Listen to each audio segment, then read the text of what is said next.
If you're not giving me an A, give me an F. You giving me the worst grade in the world, worse than an F, is a D. Because with the D, even though we love the D over here, you know which D I'm talking about. But with the D, oh, my coffee looks so good. It does. That don't even look like coffee. That's not even coffee. The way the whipped cream is running down the side of the coffee. That is over. The white stuff is run down the side of my face from time to time. That looks really good. Your coffee looks good. That's my coffee. If I drank coffee, I would drink that. That looks like coffee. Y'all hire clowns as if you were running a circus. So you get a circus and you hire clowns. Anyway, moving on. Take it from the people who play cards for him. He be cheating. No, I only cheat on Uno. Only Uno. Only Uno. Uno, Tuno, Luno, he is a cheater. Everything. If you cheat, See, they said you probably look. He said you probably do cheat. He do. If you ain't cheating, you ain't trying. I'm out of here. Bye. OnlyFans so that you can look at the longer videos and you can go in the comforts of your own little room at the boarding house, rent it home, grab your little Albaline and smoke it out for as long as you want it, playing it over and over and over, the long videos of Malik's long peen, because you have an infatuation with his long peen. I am certain that at this point you want him to shove his long peen somewhere inside of your body. I'm just saying. I'm just saying. The devil and the devil was fucking up here.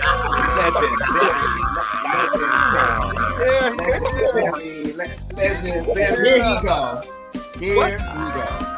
Y'all wasn't gonna make me the oldest one on here. You did not send me a text, a link. I did. I do have to say, Ty, you were in the group chat on Instagram, whatever Instagram that was. Wait, what? Kenny? Love you down. I don't have no problem with Kenny. I like Kenny. But Kenny girl. Kenny girl. Kenny girl, we did not think he was nobody's straight. Neither did we think he was nobody's top. At best, verse. If I stretch, maybe if I stretch, I might give you verse top. I'll stretch and give you verse top. But you do know that we had already deduced that you like to have spoons dipped into your sugar bowl, right? We had already. I mean, I don't think there's anybody, even DeAndre, who professes that he's the top, and Archie, who professes that he's the top. They profess to be straight tops. You ain't gonna get me to believe that they had a spoon dipped into their sugar bowl every now and then. Like the least about JG. Yeah, no, that's a tough one. Well, definitely what I like the most about David is y'all girls need to understand. Girl, you had a bust down. Girl, y'all had a one night stand. Y'all got drunk one day. Y'all had a one night stand. It was good that night because you was drunk. Probably if you was sober, you gonna be like, girl, this wasn't even that good. But girl, you was drunk or coked out or a combination of the two of them. Whatever the fuck y'all do down there to the LA. Y'all had a good bust down. It was what it was. You should have kept it moving. Well, hello, people. Hello. I know I'm a few minutes late. I know. I am a few minutes late. However, we here. Just know we here. I told y'all it takes a lot to do Silly Saturday. So sometimes I be running late because I be trying to put some stuff in there. And I woke up late this morning because happy hour turned into a house party. And it just was a lot. Okay. There was a lot happening. There was a lot going on yesterday. Nevertheless, we are here. I feel like, hold on, y'all. Hold your line. Let's see if I can fix this camera. Okay, maybe that's better. Okay, yeah, there we go. Nevertheless, we are here. Okay. Yeah, let me try to post this on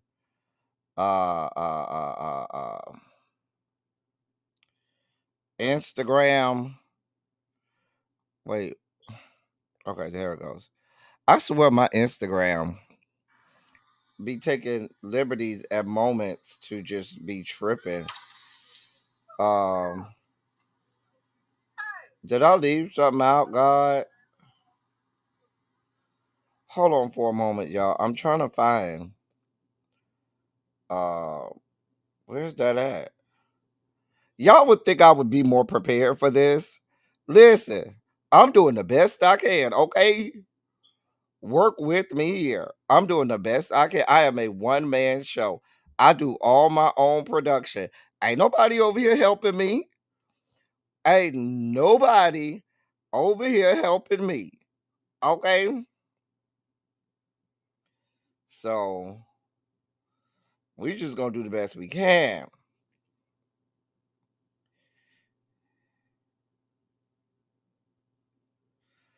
Um, yeah.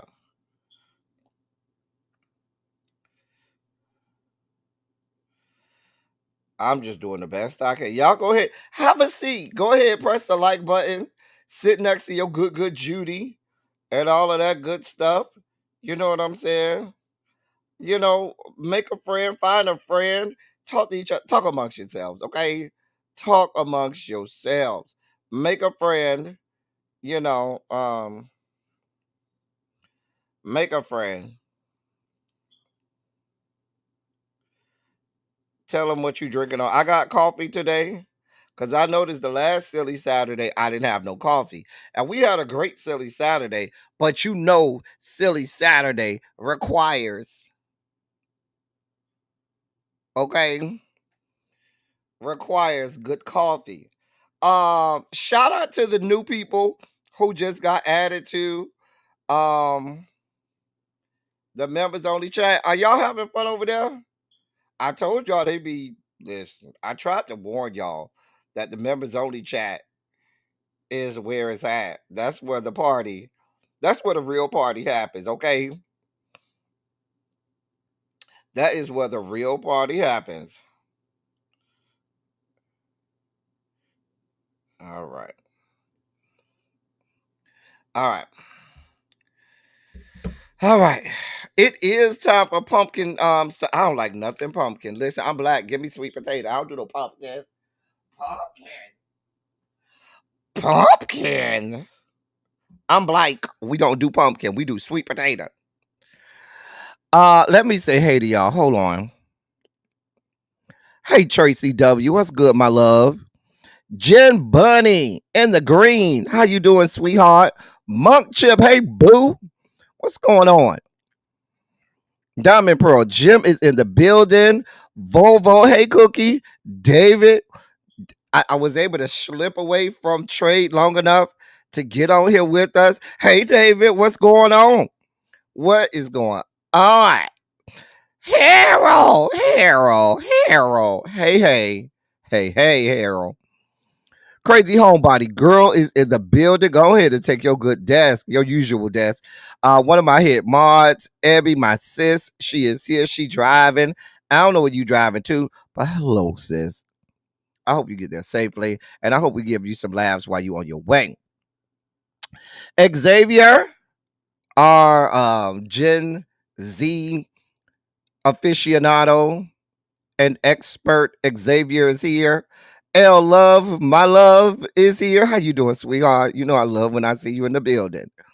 Catherine Powell. Hey, Catherine Powell. Catherine Powell, are you enjoying yourself over there? Down to the members only chat. You know who it is? I do know who it is. I don't know who it is. But I must say I know who it is. Ooh. Mm. The coffee this morning. Y'all know what it is? Y'all know what it is. Y'all know what the coffee is. It's extra good. Extra. Yeah. Cha. Hey, Angela. Angela, you enjoyed the members only chat, child?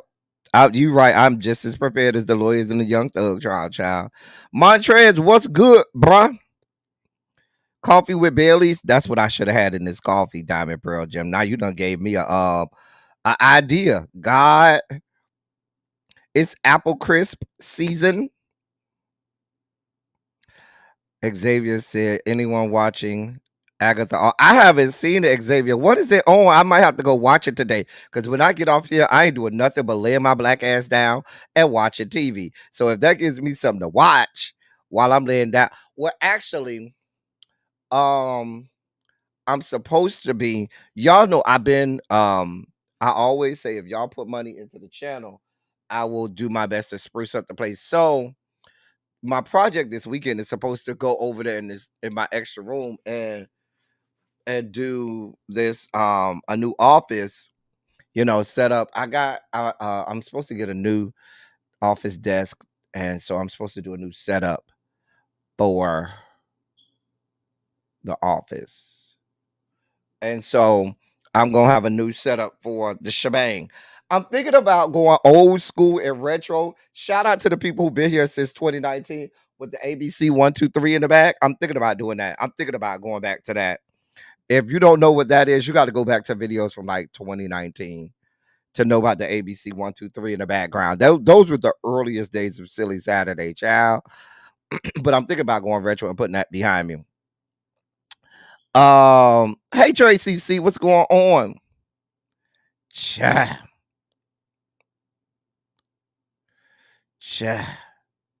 Hey Quake, what's good, boo? Hey Janae, our medical expert is here. Child, pumpkin pie is better than sweet potato pie, and y'all not gonna go. See, that's the problem with you Gen Zers. Y'all weren't raised right. I don't know who raised you people. I don't know who raised you people, Xavier. I don't know who raised you. Who raised you? God. Child. Right. Child. Hey, Spicy Original. I see we are all ready. Let's go ahead and put some Shondos in the chat if you are ready to get this party started. I'm just saying. If y'all are ready to get this party started, put a quick Shondo in the chat.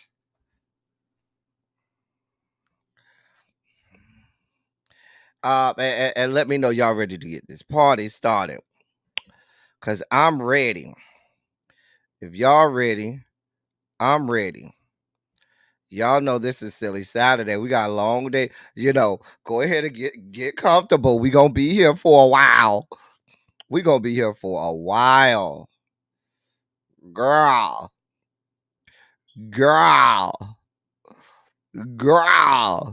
We gonna be here for a while. Y'all let me know if y'all have any audio issues. My sound bar thing been having issues lately.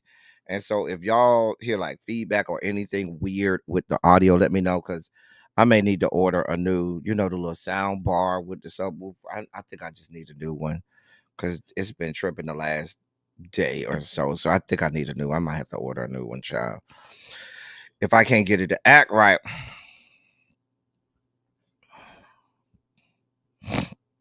Anyway. Need you to upgrade to an actual shelf with ABCs and 1, 2, 3s on it. The new desk that I ordered does come with a shelf that on the side. It's supposed to have a shelf that goes on the side of it. So that may be possible, but I gotta figure out where and how I'm gonna put it up there. You know what I'm saying? Y'all gotta put in the members only chat. Like, here's y'all. Okay. It comes with a shelf, right? So if y'all want me to have like ABC 1, 2, 3 blocks or something like that, y'all gotta put it from Amazon on the members only chat. Okay, put the link in the members only chat. Things that you may want to have me put on the shelf once I finish. Now y'all know my lazy ass. I'm probably not gonna do it today. I'm gonna wake up tomorrow maybe and do it in the morning. I gotta go in there and look for the goddamn screwdriver shit. I know I'm gonna have to put that shit together. Child, that's what be killing me, having to put shit together. Why can't shit come already put together? God. Girl.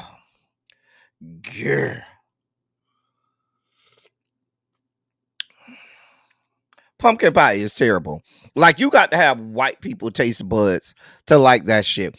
Like you have to have a raisins in my potato salad, type taste bud. Now, mind you, I don't even eat potato salad, so I don't even know what I'm talking about. So it don't matter if your potato salad have raisins in it or not. I don't eat that. I don't eat potato salad because I don't eat condiments. So there's that. But I mean, you got to be the type of person that like the white people cooking where they grilled chicken is just take it out the packet, throw it on the George Foreman, let it grill, and that's it. Ain't got nail piece of seasoning, ain't cleaned the chicken, ain't got nail piece of, no type of seasoning, no nothing in the chicken, no marinade, no nothing. Just open the chicken breast pack from Publix, turn on your George Foreman, slap it on there, and it's good. That's the type of taste buds you got to have if you tell me you like pumpkin pie over sweet potato pie. Uncle Jay, this is our normal. He always ushers in our hashtag ABC hashtag Go With God segment every silly Saturday. When the party gets started, we have a fine piece of man up here every time. He don't play around. He be looking down at us like, bitch, I'm ready. Imagine if you was in bed laid down and he was hovered over you looking down at you like that, like, I'm ready. I think I have a full nude pic of him somewhere in my phone. If I find it, I'll put it in members on the chat. But I think I do got a fully nude picture of him in my phone. I think I do. I have to go look, but I'm pretty sure I do. Child. You said you ready to, Daddy? Daddy. Not Diddy, but Daddy. All right, y'all.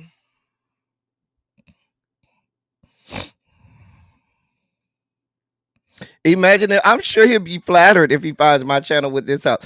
If you find my channel, you're welcome to come through and grace us with your presence. I dropped the chat for you so you can come up here and show the people, give the people a titty bounce. You know how they make their pecs bounce? Give the people a titty bounce. I'm just saying, hey, Cams, what's good? My love, my dog. All right. Let's get this party started. For those of you new here, it's time for our hashtag ABC section. Can somebody in the chat let the people know what ABC stands for if they new here? I hope y'all press the like button. What we looking like with like, I don't even check. Like, I don't even know why I'm asking what we looking like with like, 'cause I don't even check that mess. People tell me that I need to do a better job of checking, and making sure that people have hit the like button. I don't even be paying attention, y'all. I really don't. Chill.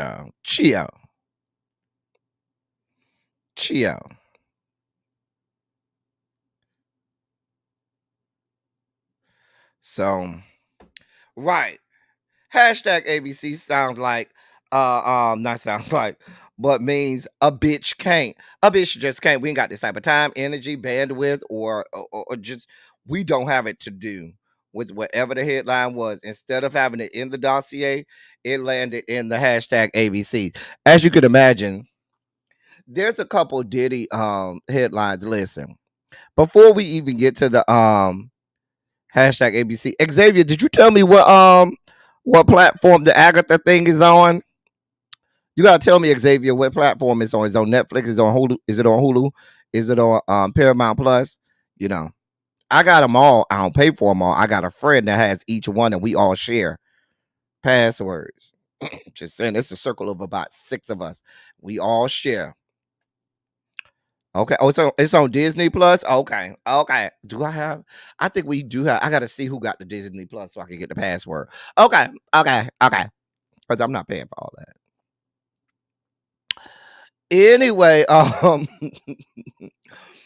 what I was gonna say about the Diddy, we are being flooded with so much information overload with Diddy. It's just everybody's clamoring. It's like somebody done chummed the water and the sharks are just attacking. Okay. Everybody wants to, claim they got some exclusive. Everybody think they're in the know. Everybody think their source is better than the next person's source, or you need to trust them. I don't know. I don't know none of these people. I wasn't at none of the parties. I'm not gonna come out here and try to tell you I know more than the rest of these people.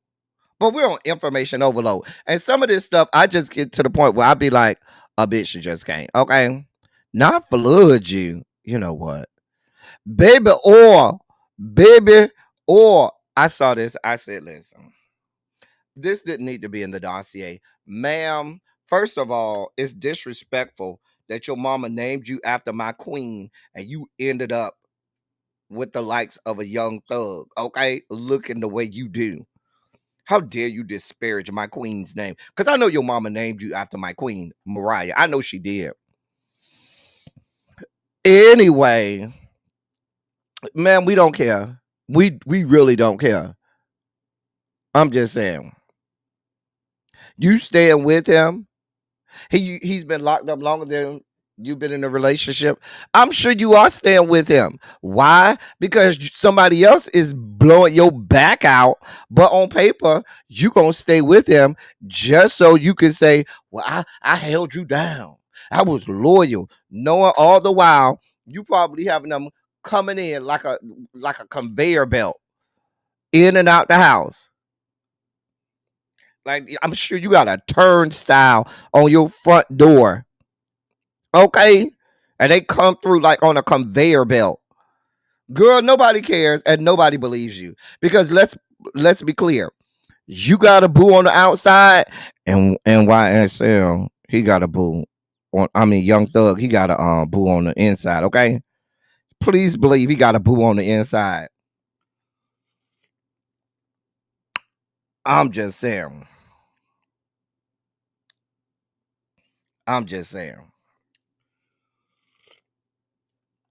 Oh. Xavier, there's stories about how the Tommy Mottola Mariah Carey marriage happened. And from the stories that you, if you're a lamb and you can go back far enough, all of the stories, if y'all think Diddy was bad, Tommy Mottola is alleged to be far worse. And although record execs wanted Mariah, Tommy Mottola lied to well, we'll have to tell that story in another time. We'll tell that story at another time. But just know there's more to that story, Xavier. Yeah, right. To Jason, he sit between some man's legs, get box braids. Okay. Hey, Paul. Ciao. Anyway, don't nobody care. Baby, if you want to stay with him, great. If it's good for you, it's great for me. If you like it, I love it. Go with God.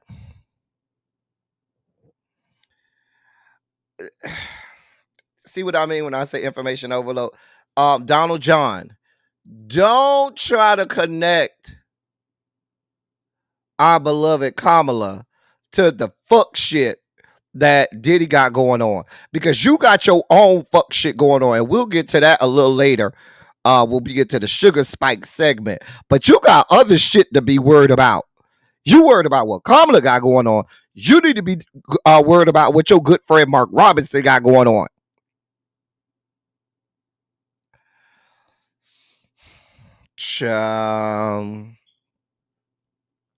Donald John, get a life. Get your life in order. You at this point, you're just clamoring at anything. You're just throwing shit at the wall, hoping that you can find something that can help you in this election. But you about to get your ass whooped. Oh, you about to get dog walked. You about to get your ass whooped, okay? Child. He was with Diddy and Epstein. Mm-hmm.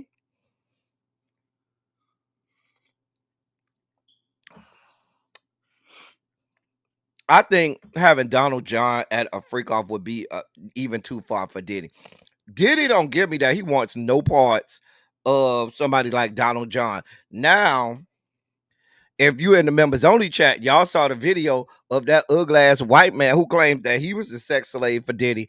I don't know. Maybe it was years ago when he was, younger and cuter or something. I don't know. But that ugly ass white man said that Diddy had him as a sex slave too.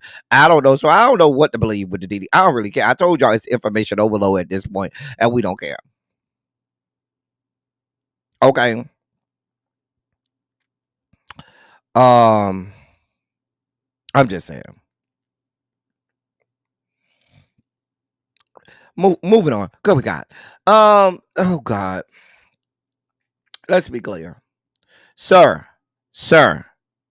Now, while I shouldn't question him as a loving and doting father, sir, where was all of this worry and concern when you was out here, bumping people off, out here having white vans show up outside of people's, white kidnapper vans show up outside of people's houses, okay? Or when you was out here, where were the kids when these freak-offs was going on and you was having people flued out and held against their will, being fed copious amounts of drugs, allegedly? I guess when your system, starts to, detox from the pink cocaine, this starts you to start to think about, other things. Child. You worried about they say he over there on suicide watch. He worried about his kids. Oh girl. Right, the sobriety is kicking his ass, Harold. You better stop telling the truth, Harold. Harold, we ain't tell you to come over here and tell the truth, Harold. That's not what the people want to hear. The people don't want to hear the truth. Oh God. God. Right. Sir, I'm sure you love your children, but don't come over here like, what about the kids? What about this? I'm sure your mama take care of the twins. They got your Mama Combs, she got the twins. Don't worry about it. She'll take care of it. You come from a black family. Black families, we take care of our kids, okay? We take care of our family. They fine. They got money. They are fine. Please be clear. Ain't no problem. What you need to be worried about is, the make and model of your prison boo. That's what you need to be thinking about. What is he going to look like? Have you started to size up the men in prison to see who's going to be lucky enough to be your boo thing? Because I know you already scoping them out. Bro, you're going to be in there for a minute. So you need to make sure he big and strong, because he going to have to fight a lot of people, because it's going to be people trying to extort you and get money out of you and get money on their commissary. So, make sure he fine. Make sure he got a good slab of beef on him. Bruh, get it how you live out there. I'm just saying. Well, Spicy Original say that the twins ain't been living with you for a long time. They've been living with one of Kim Porter's friends. So now all of a sudden you worried about your kids. Bruh, it's not gonna hurt. It's not gonna work. It's not gonna help you. You stay your ass in there. You are not getting out. $50 million couldn't get you out. Turning in everybody's passport couldn't get you out. Sir, listen, you was willing, to sell half of the GDP of some third world country in order to get out of get bail. They ain't give a damn. You ain't getting out. Sit your ass there, find you a boo, and sit between his legs as he rubs baby oil all over your face. I'm just saying.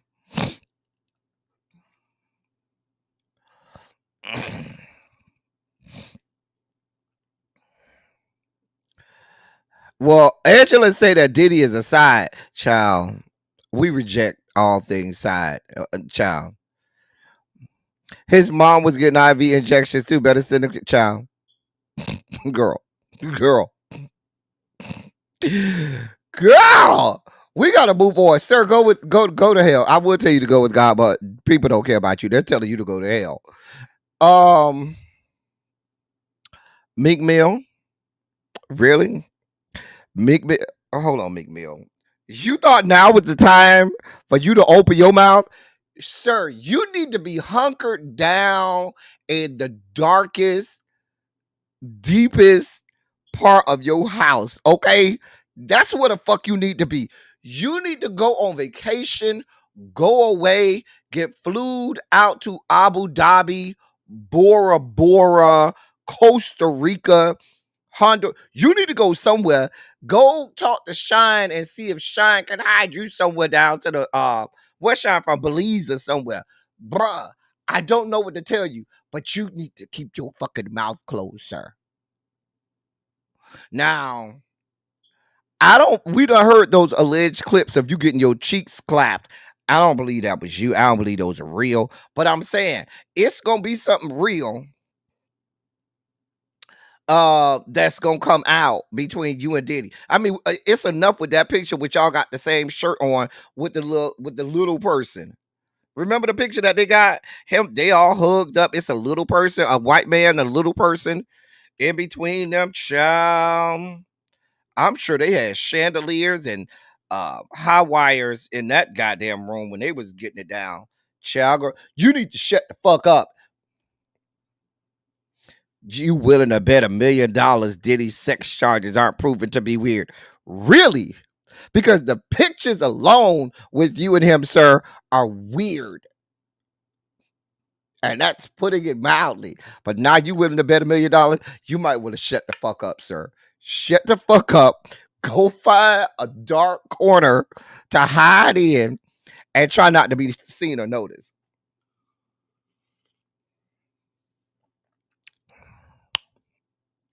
That was Love and Light TV. You know I can't stand Love and Light TV. But what about the picture with him and the shirts together? Same matching shirts, like they was a whole couple. I mean, hey, Miss Shorty B, somebody need to go talk to Meek Mill. Tell him, bruh, not now. It's too early. I'm just saying. Cha.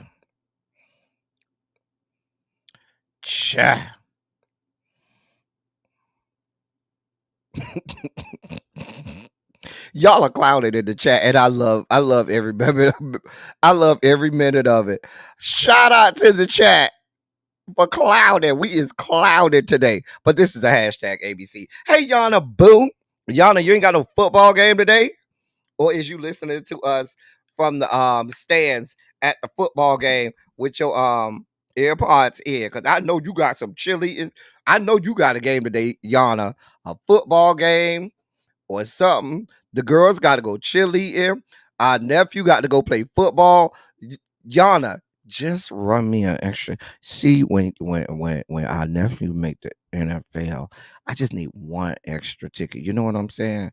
Just one extra ticket. You can pull that off, okay?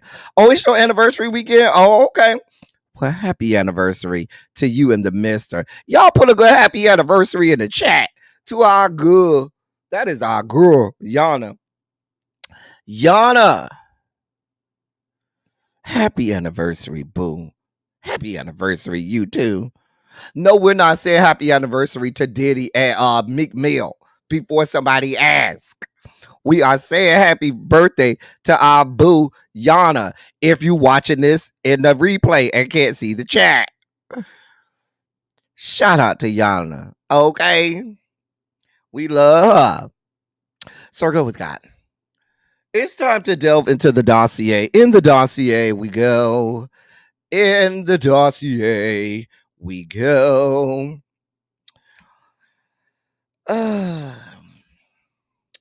Let's see. I need to pull the dossier up. I'm talking about I'm going into the dossier. I ain't even pulled that whole up yet. Shit. Let's pull up the dossier. God.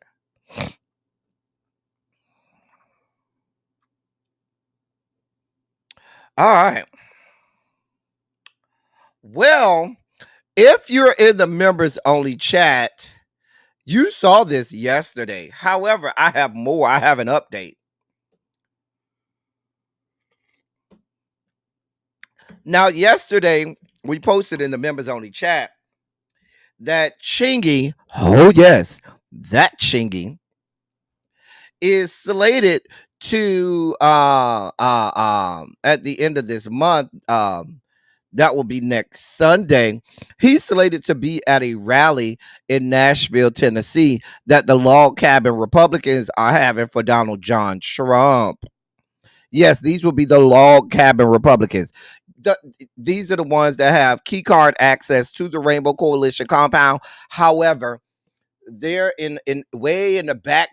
We have a palatial estate, okay, down here to the Rainbow Coalition compound, but way back in the back, a couple acres back, and our the backyard for the Rainbow Coalition compound is a few acres, okay? But in way in the back, a few acres back, there's a wooded area. It's real dark back there.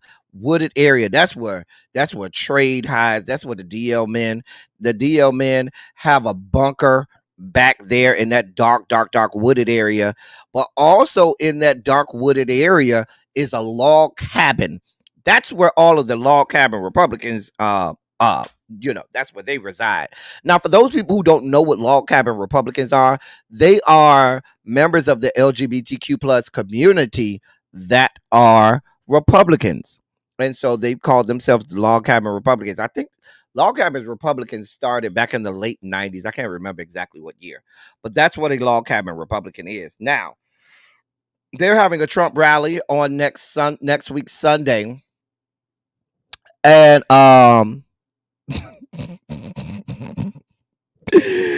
child, they don't have a wing. They just have a wooded area way back in the back. That's real dark. This is thick woods back there, real thick back there. You could do a whole lot in the woods and nobody would ever see it. I mean, it goes down in those woods. People, now there's a whole if you go, there's an underground entryway that can get you there from the main compound. You can get down to the wooded area from the main compound without having to cross all the way, cross the backyard, which is a couple acres. We got an underground. It's like a little, I don't want to call it the underground railroad, but think of like the airport trains that take you from one terminal to the next one. We got one of those in the Rainbow Coalition compound. And so it'll take you from the main compound, and then it'll zoom you back to the wooded area. You could there's a stop at the bunker. The bunker in the wooded area is where Trade and DL men are. And then there's the log cabin in there as well. There's a stop for the log cabin over there too. I'm just saying. Anyway, so here's the I just want y'all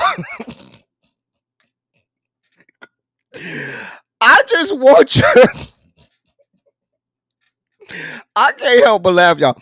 I just want y'all to have a real understanding of the makeup of the Rainbow Coalition compound.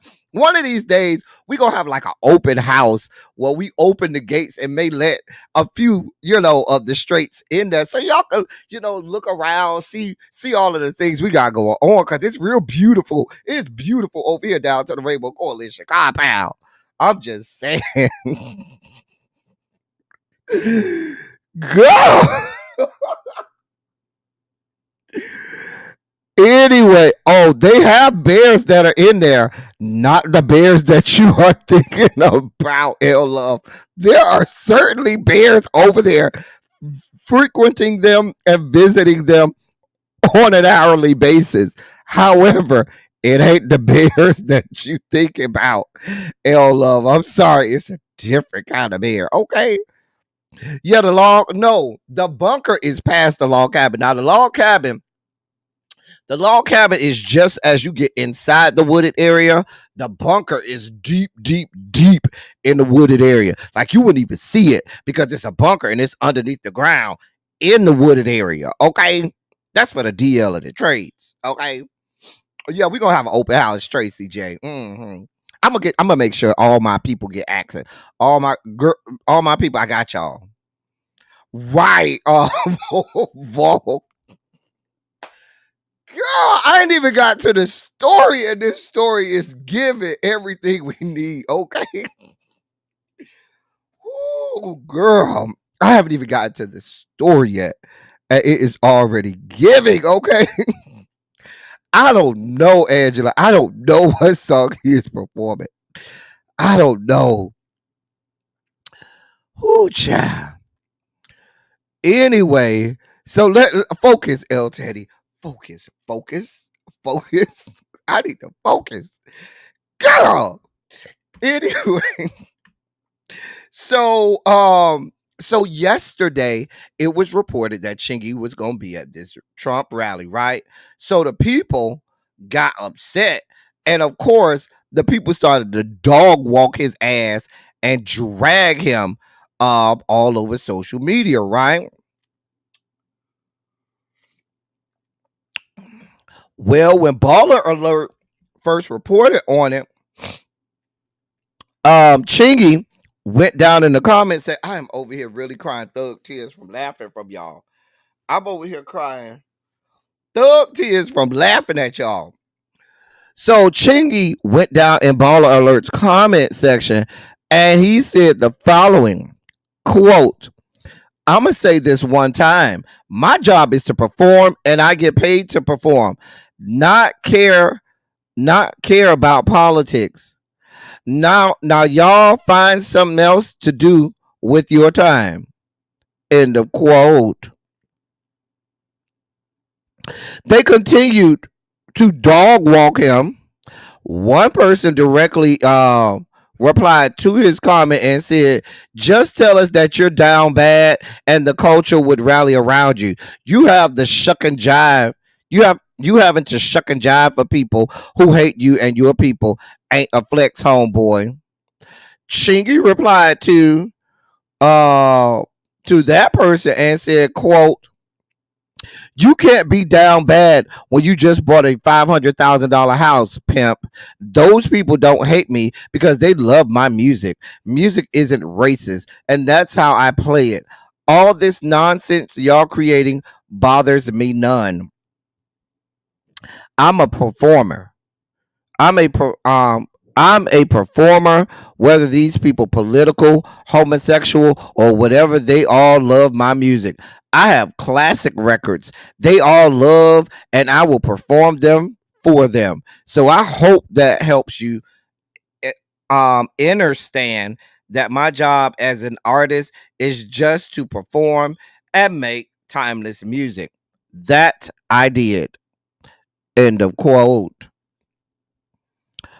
Sir, no, you don't have timeless music. I'm sorry. You don't. You don't have classic records. You don't. Sir, sir. The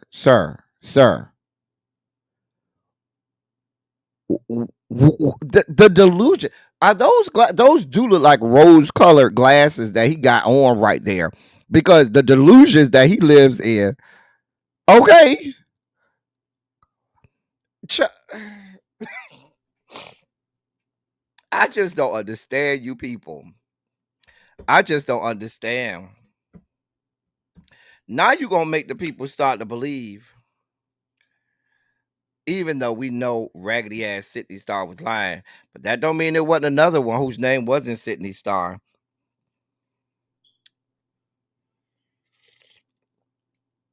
That don't mean Sydney Star might not have heard that from one of her good sisters and took the story and ran with it and made it her own because she know that's what you like. Allegedly. Hey, lovely 31 Blueprint.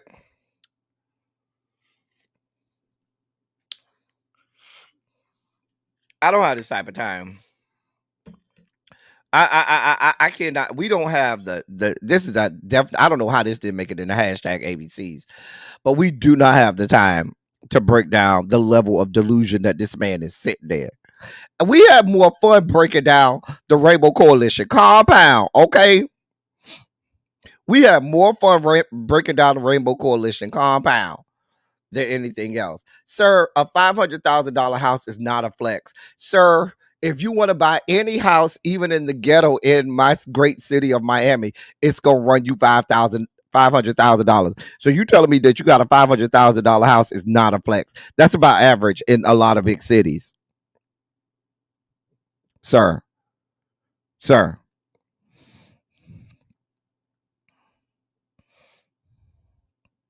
I'm just saying. I don't have this type of time, sir. Listen. The next time I hear from you, it better be because your nudes done leaked. Other than that, we don't want it. We don't want to hear from you. We don't want to know you. The only thing we waiting from you is not your next concert, but when when a good dick pic leak or your good nudes leak, then we'll be here for it.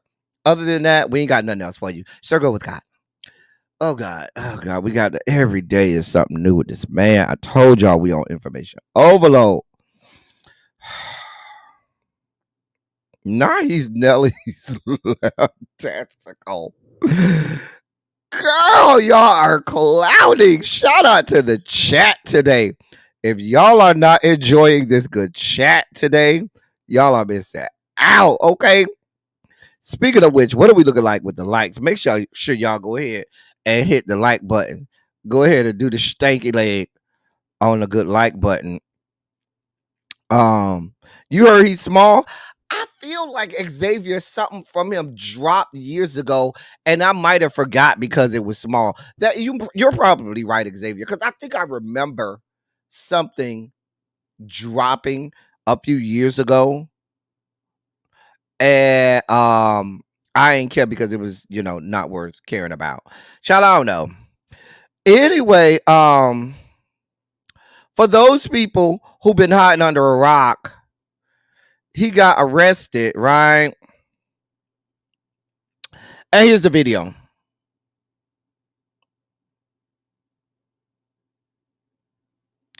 This is the video. That's him. You see they taking him. He got on that long jacket. Come on over here. Appreciate it. Now your people can stay back there. Yeah, go ahead and we made sure we got the good Gucci bracelets, okay? The Gucci bangles is the one that we got for you, okay? Because we knew you was real high class, and we had to get the Gucci bangles, okay? The Louis Vuitton bracelets, okay? We made sure it was nobody out here. Ain't nobody gonna be able to see it. We made sure we covered all our bases because we don't want to have you go down like that. Yeah, we making sure. Hold on. Let's make sure the coast is clear. Okay, the coast is clear. All right. Go here. All right. Just come over here. Yeah. Yeah, we done covered all our bases. We done made sure ain't nobody around. Yeah, just come on over here. Do this. We ain't gonna make you do a real perp walk, okay? My like button needs more baby oil. Okay. Hey, Mr. Pisces. You said it looked like a house coat, baby. I don't know what it is, honey. But they brought out the Louis Vuitton and the Gucci bangles to make sure. They look like they had already scoped out the scene and made sure we got you, bro. We gonna make sure ain't nobody gonna see it. A news flash. Surveillance cameras from the hotel. You had to know. The people knew where Diddy was staying that night, and they done paid. I think it was TMZ. They done paid real good money to get copies of this good surveillance video. You had to know that was coming. I'm not that interested either. We just talked about the fact that there was baby oil. I mean, we did the whole breakdown of what 55 what 1,000 bottles of baby oil gets you. It gets you 2 of these 55 drum gallon drums. Or this is what they found. We could have y'all look at it now because the members only chat. I had this for a couple days now, but this is what this is the baby oil and stuff that they found. Y'all, you see all the baby oil, baby oil, baby oil. But yeah, we don't care. So that's the. I'm not going into detail. Oh God, I didn't want to go into detail. Damn it, shit. Well, the new big thing in the saga that just call me when the man's trial starts. Anyway, the new big thing is Kim Porter's alleged diary or journal or whatever is dropping, and somebody turned it into a book, and now all of the the details of the things that she saw and witnessed. There are allegations that Justin Bieber kid was at a party when he was at a freak off when he was a teenager. There are allegations of Will and Jada having a foursome with Diddy and Kim Porter. All of these are allegations that they are alleging are in this book. They said that in the book, Mary J. Blige is implicated in the book as having a threesome with them too. It's just a lot of salacious allegations. I don't know what's true. I don't know what's not true. I'm just telling you what's all over Al Gore's good internet about this alleged book that is supposed to be excerpts, I should say, from Diddy's ex-wife's journal. No, Usher, there's allegations of Usher being in there.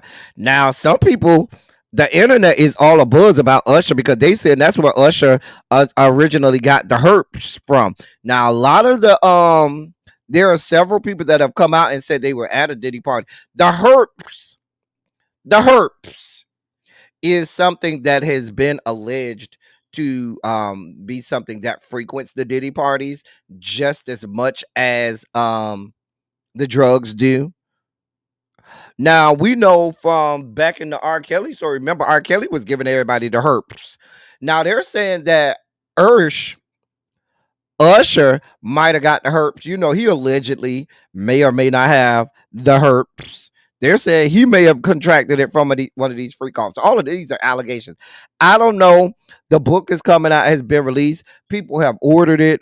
I'm sure probably as early as today or tomorrow, you're going to start having people on Al Gore's good internet reading it, putting excerpts out. I'll wait till they give me all of the salacious stuff that I want to hear. I'm not going to read through all of that. Sit down and read through all of it. I don't have that type of time. Y'all let me know when we get to the good parts. Give me the highlights, and yeah. Not play Bump by Usher. You know what?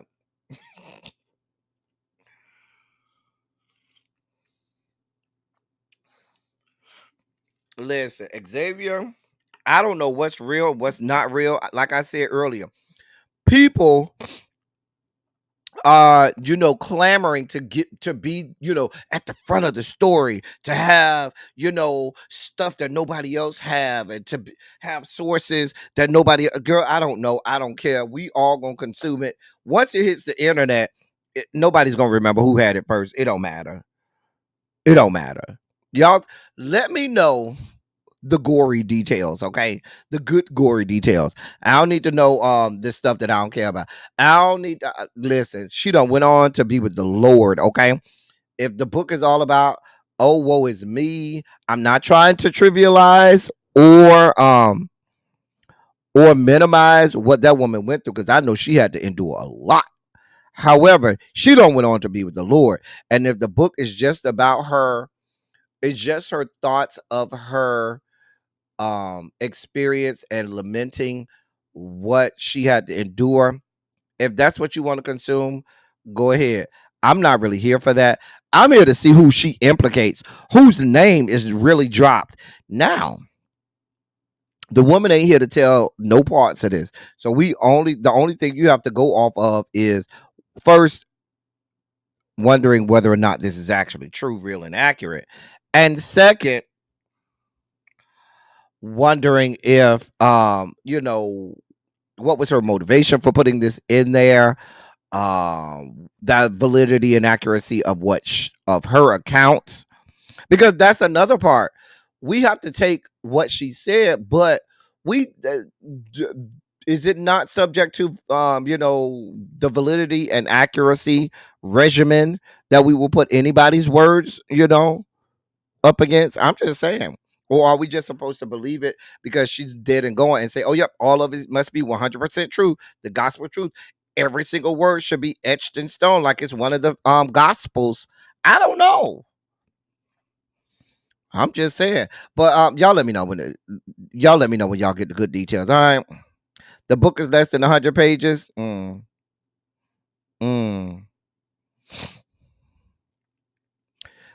see. Abbott Elementary is in the news. They say that this is good news, and I guess it is. So apparently, Quinta Brunson, the creator of Abbott Elementary, I don't think she's the showrunner, but I know she's the creator of the show, and an EP of the show. She will now get between $350,000 and $400,000 per episode for it. Now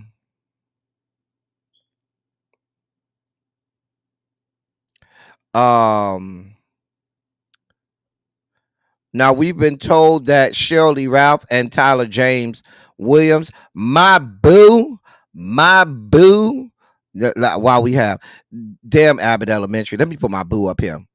Yeah, okay. That's a little better. That's a little better. Anyway, Shirley Ralph and Tyler James Williams will get $250,000 per episode. Janelle James, Lisa Ann Walter, and Chris Perfetti will reportedly receive $200,000 per episode. William Stanford Davis will get $100,000 per episode. And that's for this upcoming 4th season. I'm very glad that they're giving these people their money. But here's my problem. There are shows that pale in comparison in terms of quality and comedy and comedy. There are shows that are much worse than this, and they have people getting nearly $1 million per episode. I'm just saying. There are people right now for certain shows that get close to $1 million.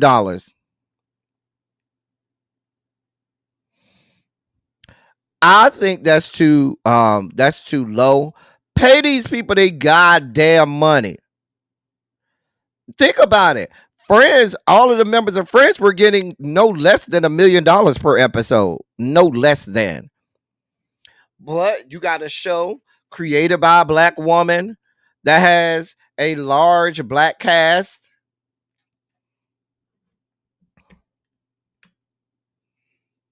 Y'all know where I'm going. I think they need to double that. All of those salaries needed to be doubled. Now, if y'all told me Shirley Ralph, hey, kiss my cheeks. If y'all told me Shirley Ralph and my boo thing up here was getting $500,000, I probably would still be windmilling, but I might say, okay, and Quinta was getting close to $1 million. Okay, but I think even Shirley Ralph, the woman has a storied decades long career going all the way back to Dreamgirls. Hell, she been on television forever. Remember, she used to be on the show It's a Living back in the 80s. Now, some of y'all kids are too young to know what the show It's a Living is. Go look it up. It's a show from the 80s that Shirley Ralph was. She was a waitress and stuff like that. The woman has been in acting for decades now. My boo, Tyler James, has been on television. When did Everybody Hates Chris start? He's been in television at least 15 years. Let me ask the Google. Okay, Google. Not Google don't want to respond. Okay, Google. When did Everybody Hates Chris debut?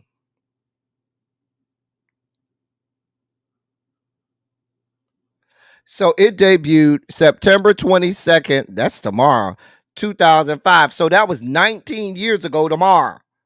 19 years. My boo been in this shit 2 decades. Okay. Y'all better put some respect on his name and his abs. I'm sorry, on his name. I'm just saying. Girl, I just want to see how big it is. I just want to know how big it is because he give me that it is long and thick. Yeah, but I just, while I'm happy that they got raises, I'm not happy because I feel that this is not enough. That they're owed much more money than this. That this certainly is not enough for the quality of this show, okay? For the quality of this show. We love y'all. Okay. The Antichrist. Travis Scott.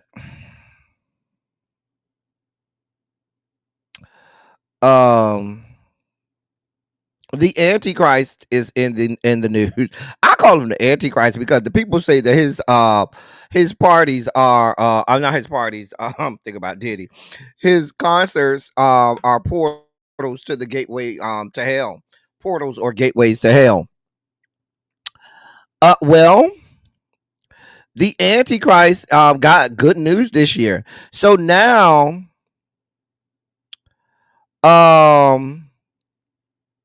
according to metrics confirmed by multiple sources, Travis Scott has surpassed Kanye West to become the third most streamed rapper of all time on Spotify. That is if you're not counting Bad Bunny. And the ninth most streamed artist from any genre on Spotify. So now he's in the top 10. Now they say Kanye is at number 10 on the all-time list with 48 billion with the B streams. And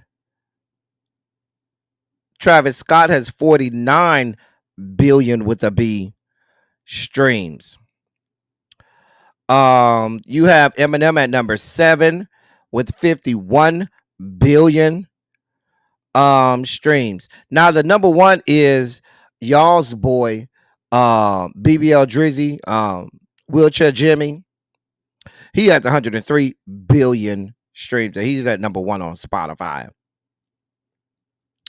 But yeah. So in terms of rappers, you got Drake at number 1, Eminem at number 2, Travis Scott at number 3, Kanye West at number 4, Future at number 5. But of all artists of all genres, Travis Scott is now at number 9 on that list. I don't really care. Hey, Lemon Kush Pepper. I don't know, child. I don't. Hey, Janae. This woman done had a chokehold on the fucking dossier all week goddamn long.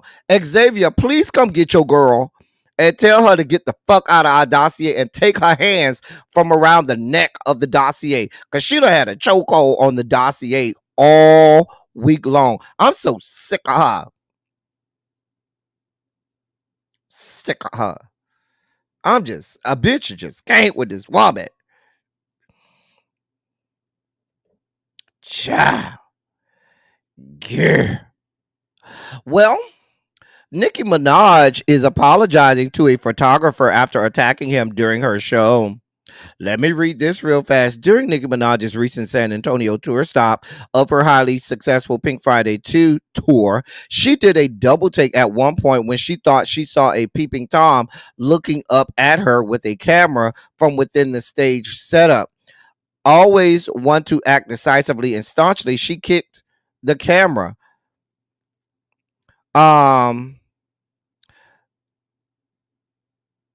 And then where am I at? I lost my place in this damn article. She then went on Twitter and said, quote, This is one of the craziest things we've ever captured. Y'all, please look at this in the quote. And she posted a picture of the guy that was taking a picture. She then had to go on Instagram and clarified that she actually kicked her own photographer Grizz by accident, and she didn't recognize him and thought he was just some random creep. Mind you, let me say that again. It's her own photographer who she strategically had placed there, and she ended up kicking him and his camera. Now, when she kicked him, he said, "Ow, that's me." No, that's what he said when she kicked him.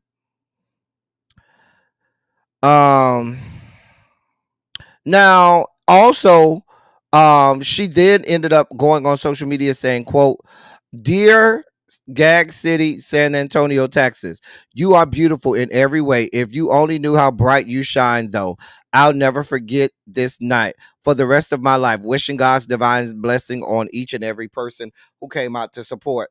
They have the crown, the throne, and the whole castle.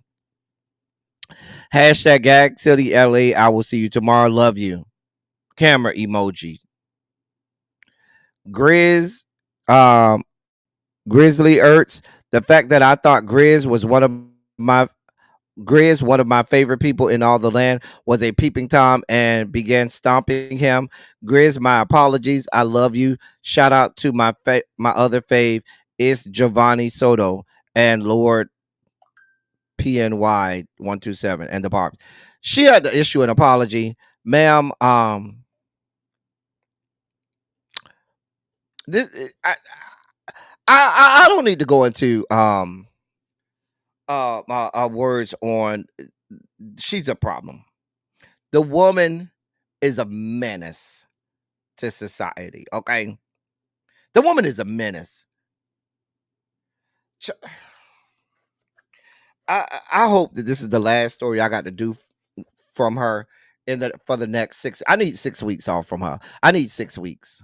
I gotta go on. I'm about to spike because I'm about to say some stuff about her. Let me move on before I spike out. Tekashi 6ix9ine has been hit with a revenge porn lawsuit. Let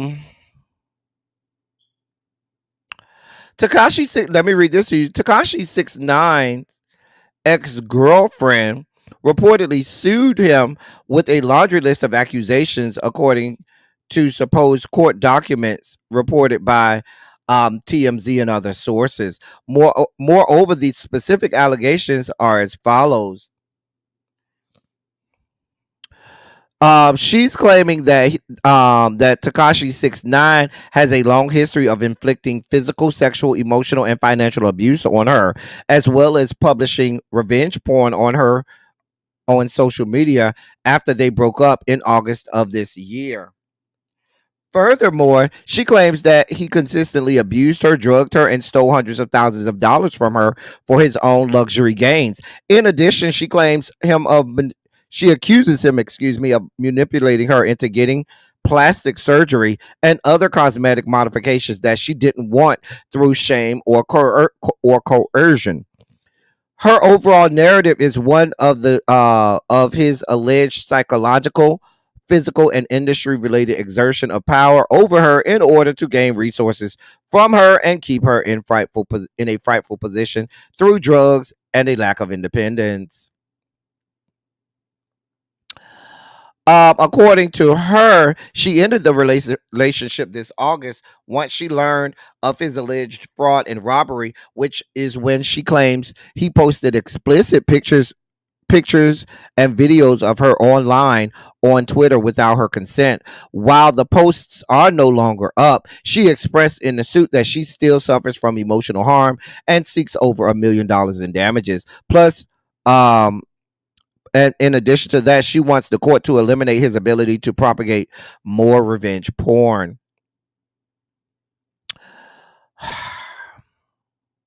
Now, Tekashi 6ix9ine replied to TMZ and said, quote, "All that jewelry is mine. That car she's riding in, I bought the penthouse. Um, she got in the Dominican Republic. I bought. I took care of her family and her daughter. When I met her, she had a 2-month-old baby. I put pampers and food on the table for them. End of quote. I don't know if you're out here wanting to have sex with a giant bag of Skittles. I don't know. Hey, TJ, where you been? Cause you late to class today, TJ, did we tell you to be late to our class today? Where you been? Yeah. Listen, if you are willing to date and have Tekashi 6ix9ine enter your body, you can't be surprised at what happens in the aftermath. You willingly decided to have this man enter your body. You cannot be surprised at what happens afterwards. I hope you get your money, though. I'm just saying. You have brunch with Darren. Who is Darren? Wait a minute. Who is Darren? Because we ain't tell you could be dating nobody. Wait, did you clear this with the members only chat? Because we need to know who Darren is. He better be cute. Girl, he fine. He fine, girl. He fine. Anyway, Circle's got. That's Quavo. That's Quavo. And so what's going on here? Because I'm telling you, half the people in the dossier, I don't know these people and don't care about these people. Now what's the situation here? What had happened? What had happened? Oh, he's getting sued by a Louisiana rapper over allegedly stealing the track Quavo Huncho from him. I'm just saying. Quavo is being sued by a Louisiana rapper named Lamont London or Elmont. Elmont claims to have opened for Migos and 2 Chainz back in 2016 at the Sanger Theater in New Orleans. At the time, he alleges he took the opportunity to give Quavo a CD containing his track Bubblegum, which he recorded the year prior. Elmont says he did this hoping for an opportunity to work with him in the future. Unfortunately, he never heard from Quavo again. A couple of years later, however, Quavo unleashed his debut studio album, Quavo Huncho. Elmont quickly noticed that one track, Bubblegum, sounded familiar. He alleges that the lyrics, arrangement, and melody are his work and is now seeking damages. These aren't the only legal issues plaguing Quavo these days. However, earlier this week, he appeared in court to give his testimony about a 2018 incident in Las Vegas. We don't care about that right now. Now, I've listened to both songs. They do sound strikingly the same. There are some lyrics that are the same. I don't know, Quavo. You might have to pay that man. Oh, you went out with Darren Green? Oh, you and Darren Green out here having brunch and y'all ain't even invite a bitch? Y'all ain't even tell us nothing? I'm gonna fuck both of y'all up. I'm gonna fuck both of y'all up. Y'all out here having brunch and shit. And I'm gonna tell you wait till I talk to Medusa and tell Medusa y'all around here having brunches and didn't invite nobody up there. We gonna get y'all together. Anyway, Quavo, just pay the man his money. I mean, you don't give me a lyrical genius that you're a lyrical genius, Quavo. You just don't give me that. So I fully believe that you heard a good song and said, "Oh, that shit good as fuck." Don't nobody know him? Yeah, let me go ahead and steal this and take it as my own. I can fully believe that. You ain't shit, Quavo. You ain't shit ass motherfucker that would do some shit like that. Sir, pay that man his money. No, I'm gonna sit in the corner. Sir, go with God. Tia Mowry is in the news now. She has a show coming out called My Next Act. And it's kind of a reality show where they follow her and all of this stuff. Following her, it premieres on October 4th.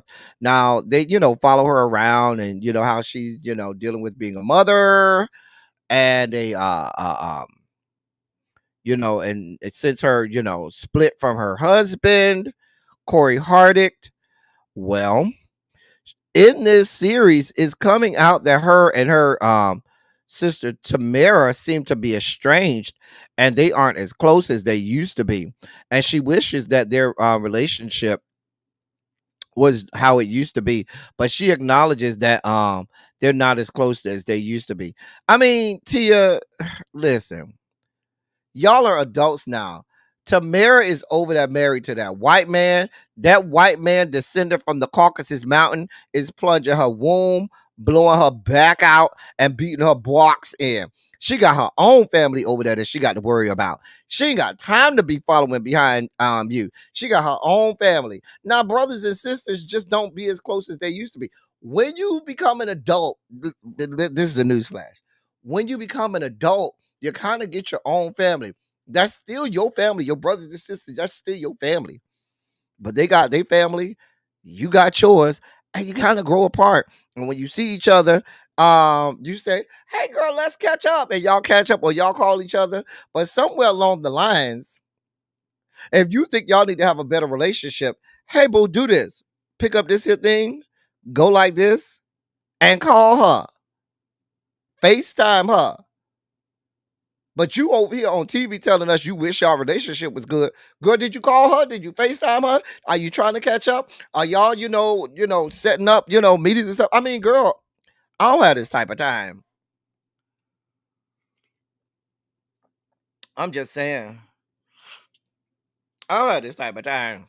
You telling us you wish your relationship was closer. You could call her. You surely can. I'm just saying. Girl, I mean, I have nothing else for you, ma'am. Go with God. Girl, are y'all up to speed on this Maury Povich shit? Girl, I saw this last night. I said, bitch, I got to bring this to my people. Girl, this shit is real involved. Girl, y'all sit down. Because I saw this and I was surprised nobody in the members only chat put it. Because the members only chat be on top of shit. They be, listen, stories get broke in the members only chat, okay? And they be doing their goddamn thing over there down to the members only chat, breaking stories. However, ain't nobody telling, yes, kiss my cheeks. This is new tea. Child, let me read this. I ain't gonna even read the headline. I'm just gonna read the story, y'all. Let me read this. Connie Chung's new memoir hit stores on September 17th. That was this past Tuesday. As the famous broadcaster promotes her Connie book, rumors about her marriage to talk show host Maury Povich have resurfaced. Maury Povich, aged 85, married Connie Chung, age 78, back in December of 1984. The couple have one son, Matthew J. Povich. Unverified allegations of infidelity have plagued the couple for nearly 20 years. Back in 2006, a producer for the Maury Povich show filed a $100 million sexual harassment lawsuit against the program's host and other staff members. Bianca Nardi claimed Maury Povich had a sexual relationship with fellow producer Donna Benner Ingber. Povich was 20 years older than Ingber. According to Nardi, the alleged extramarital affair fueled a hostile work environment that included sexual remarks, pornographic videos, and parties known for, quote, inviting open and notorious sexual activities, end of quote.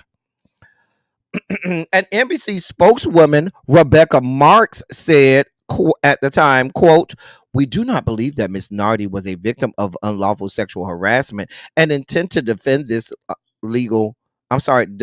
lawsuit vigorously. End of quote. A judge eventually ruled that Miss Nardi's lawsuit should be settled in closed door arbitration. Reports also claim that Connie Chung was humiliated over the sexual harassment suit. She was also allegedly upset that her personal life had become a conversation and divorce was an option. However, the former CBS Evening News anchor remained married to Maury Povich. She said, she told People magazine last week, quote, "I did it backwards, but it turned out perfectly for me. First, I forgot to get married. Then I forgot to have a baby. And so I ended up having a career, a long, thriving career. And then I have a long, thriving period to raise my son." End of quote. She then went on to tell people about her marriage to Maury Povich and said, quote, "If we're having a fight at night, he wants to make up before we go to sleep. But when I wake up in the morning, I want to keep fighting. I'm not finished." End of quote.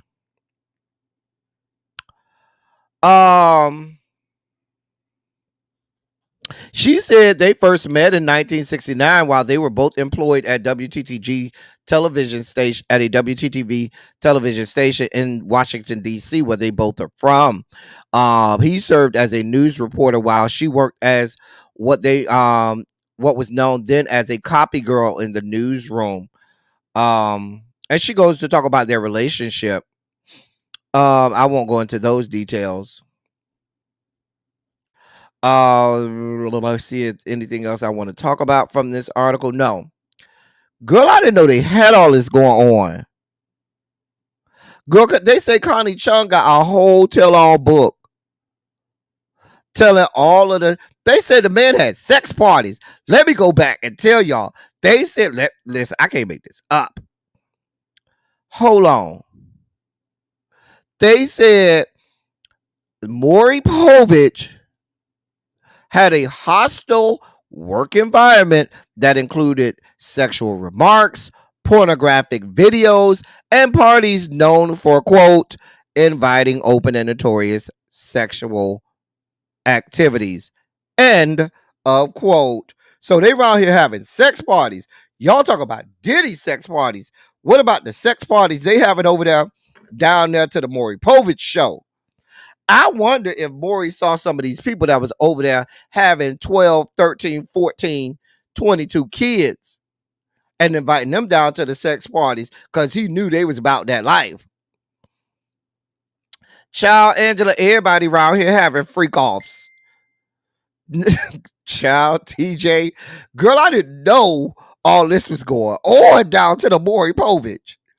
That's why some of them dudes used to be looking at Maury like, Maury, who are you to judge me? Because you notice how some of the dudes with Maury would say, you are the father. And they would look at Maury with this disdain. Like, bitch, who the fuck are you to judge me? Well, now we understand why. Not freak off since 800 BC, child.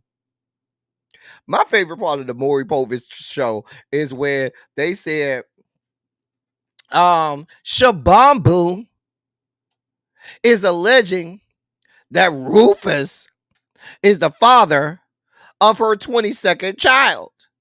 I have the paternity results here. According to the paternity results show that Rufus, you are not the father. And Shabambu goes running all around the stage, rolling on the floor backstage. That was my favorite part. When they would run all around the stage, run to the back, roll on, start rolling on the floor in the back. Here's the deal with the Maury Povich show. The fact that backstage had a whole setup because they knew the people was going to run backstage. So backstage probably had a better setup than on the stage. Girl, the way Shabambu would go running to the back and rolling on the floor. Shabambu, this your 22nd child. Girl, you think you would be a pro at this by now. Girl, Maury, we didn't know you had all this going on. We did not know you had all this going on, Maury. Maury. But we need some answers, but ain't nobody sending Maury to jail. I'm not defending Mr. Combs, however. Where's the Surviving the Maury Povich show? Where is just saying? Where is the DOJ and FBI? I'm just saying.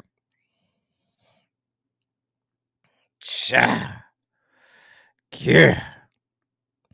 I'm just saying. Didn't he used to pronounce the fuck out of them names, Xavier? Listen, Shabambu, the paternity test determined that Rufus, you are not the father. And they would go running around the stage, running to the back.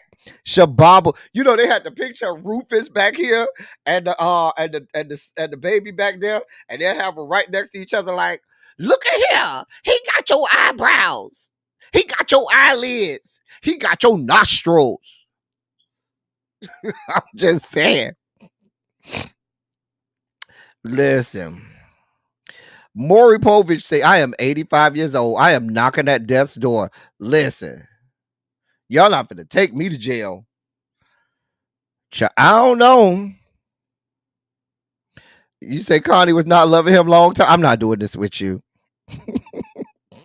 Listen, Shabambu, kiss my cheek. Shabambu had 22 kids. Girl, you should know who the daddy is now. Girl, we got to move on more. We got a long show. We got a lot to do. We only like halfway through. We still got to get to the year of music, Hattie. Child, can somebody go, DOJ, can somebody go investigate Maury? Because we need to know about these good freak-offs that Maury was having. Child. Not you say them actors was really trying to make. Woo, right, he almost at the point of going on to be with the Lord, child. Sir, go with God. No, don't go with God. I ain't telling you to die, sir. I'm sorry.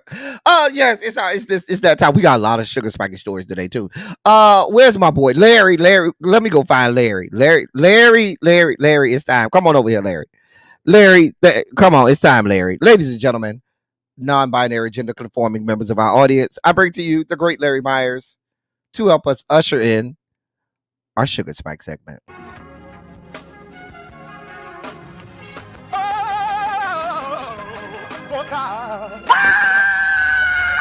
You see, this is the part that I like. Major sugar spike. So long, I want to fight. That he gave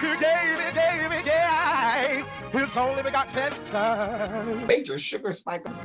And shall ever believe. Major sugar spike. They shall not perish, but have everlasting life. Taste the biscuit. Jesus! I wish somebody help me. Jesus! Thank you, Larry. Thank you. Y'all know we love Larry around here. Shout out to Larry. May he rest in peace. So, oh God. I wish just can't. You know what? Roller tape. And Vance have been accused of recently of being really racist, especially Ohio. Right, the eating the dogs, the Haitian community. Racist if it's true. No, but it's not true. That's the thing. No. It's not true. No, it's not that because people have come out and said that they're catching dogs on the in front of people's homes that they saw with their own squad. Now, regardless of I don't know what they were saying about the Haitian community. No, about the city council guy or whatever that said that wasn't true. Right? Anyone can say that it wasn't true if they didn't hear about it. We saw it all over social media, so I don't think that's racist. I'm so tired of the race. I believe the Democrats are obsessed with race. Just leave it alone. Trump wants the economy better. But if J.D. Vance and Donald Trump are attacking the Haitian community, which is a black community, accusing them of eating their pets, so you think that's true? It is a known fact that in the Haitian culture, that's the I've Wait, that it's what? I'm sorry. That some Haitian people eat cats and But like other people's pets, like we know, like. Sir, I'm not referring to. Okay, well, listen, I'm not gonna change your mind on that one. All right, let me ask you this. But are you gonna ask me a question and then talk over me, or are you gonna let me talk? No, I'll let you talk. Okay. Sure, you tell me. Go ahead. So that is not racist when something is true and people are saying online. They just so happen to be Haitians. We're like, oh, that's racist. But if they're actually eating cats, how is that racist? It has nothing to do with their color. But because it's online, it doesn't make it true, right? Anybody can post anything online. Have that argument, right? But if people are saying, hey, I had a cat and I saw my cat was dead, hanging from someone's house, right? Then that is them seeing their own cat. I know my own pets. But right? does it necessarily mean that it's the Haitian community that is doing it? But if there are Haitian migrants that are there eating cats, if we know that is a part of Haitian culture, right? It's not every Haitian. But do we know? Do we know that? I mean, we don't. I mean, I don't. I've never seen any proof, and that's where I'm stuck here. We never seen any God, but love God. Pray to God every day. Okay, moving. That person, that lady, said that her cat was missing and that she saw her cat Haitian migrant before. That's what she said. But let's just say, hypothetically speaking, it was a Haitian migrant, just for the sake of the argument. That did that. The conversation that is being had largely from J.D. Vance and Donald Trump, it's the entire Haitian community that is doing it, which is generalities. And I'm speaking about every single person. But you are, I am, they are. Liberals are stupid enough to think that.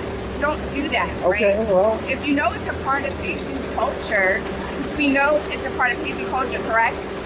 Do you know that's a part of Haitian culture? I did not know that. Okay, so then do your research. Okay. And then ask me the question next time I'm at LAX. No, bitch. You do your research, raggedy bitch. That's not a part of Haitian culture. Stupid ass whore.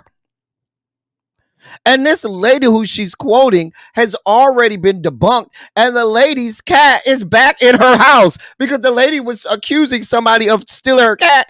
And guess what? The cat was hiding in the basement the whole fucking time. It was just some racist ass white lady that wanted to accuse a black person who happened to be Haitian. And now you become this aficionado on all things Haitian culture. Bitch, you ain't even an aficionado on your own fucking culture. Because you don't even know what the fuck you want to be, you stupid ass dick fuck. Who the fuck puts a microphone in front of this bitch? Because I'm sure she can't tell the difference between a microphone or a microphone that you use like this one or a flash microphone, if you get my drift. Shout out to the Haitian community and celebrities that have come out and debunked all of this. We saw this in the members only chat. I thought I'd bring it to you. This is Jessie Wu, a Haitian American. I saw the video of Amber Rose talking about Haitian culture, and it's a well-known fact that within Haitian culture we eat cats. Here's the thing, right? The fact that anybody is even platforming Amber Rose to speak on black culture is funny to me because this bitch doesn't even know whether she's black or white. She doesn't know her own culture. She doesn't know what culture she's a part of. She doesn't even own her blackness. The only time she owns her blackness is when it's time to suck black dick. The only time she acknowledges black culture is when it's time to suck the black culture's dick. When they platformed your ass down to the Republican National Convention and you sat up there and you said that Trump wasn't a racist, you know why we laughed at you? Because there you were, obviously letting the Republican Party take turns playing testicle to tonsil hockey with you. See, this is the Republican Party's specialty, platforming dimwits, platforming nincompoops, such as yourself. You stood there and said, Donald Trump isn't a racist. You literally don't know the definition of racism. Here you are, peddling his racist rhetoric. That should tell you right there that you don't even know the definition of what racism is. Haitians are literally being attacked. Haitians are receiving death threats. Haitian parents are having to remove their kids from their schools. The KKK and the Proud Boys literally marched in Ohio, Springfield this past weekend because of this rhetoric. And here you are, someone who thinks that you have a platform because you've been sucking Donald Trump's dick behind the curtains for no pay. Those are your words. Here you are thinking that you have some type of right to speak on Haitian culture. How dare you? Stick to the rivers, the lakes, and the slut walks that you are used to. You don't know nothing about Haitian culture. You're a liar, just like Trump, which is why you had the Republicans introduce you as a rapper. Bitch, what rap songs do you have? I've never heard somebody say, "Oh, can you put that Amber Rose on?" Bitch, the only thing we know about you when it comes to rap is you sucking rappers' dicks. Stick to that. And please keep Haitians the fuck out of your fucking mouth. Coco Chawon. Konan giet maman ak tout papa malandren. Oh, you gotta love the Haitian Creole at the end. TJ, you want to put? I think sometimes things are best left in their native tongue. So I know when she got to that part of that, she wanted to say some stuff, but she was like, it's gonna hit better for my Haitians out there if I say this in Creole. And she went straight into Creole. I'll let TJ translate that for y'all. I know exactly what she said, but I ain't gonna tell y'all because I'm not in the Haitian community. I just am Haitian community adjacent. Now, TJ, if you want to translate that for the people in the chat, I'll let you translate that for the people in the chat. But girl, you just got dog walked, drugged. Your whole life is a fucking train wreck, okay? You got your head bashed into the fucking glass window down to the College Hill by Joseline. Now you done basically got a proverbial and verbal head bashed into the fucking glass wall by Jesse Wu. Girl, go sit your ass the fuck down somewhere, okay? Sit the fuck down, go the fuck away from us, and leave us the fuck alone. I enjoyed that tongue lashing that she got.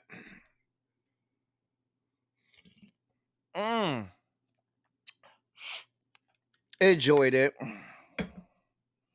Enjoyed all of it. Woo! Oh man, if you grew up around Haitian people, you done heard them cuss people out like that in Haitian. I mean, in Haitian Creole, many times. Okay, chat. In more sugar spiky news,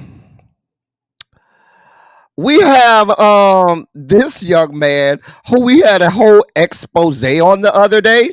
Well, Donald John is having a rally in North Carolina today, in Raleigh, North Carolina today.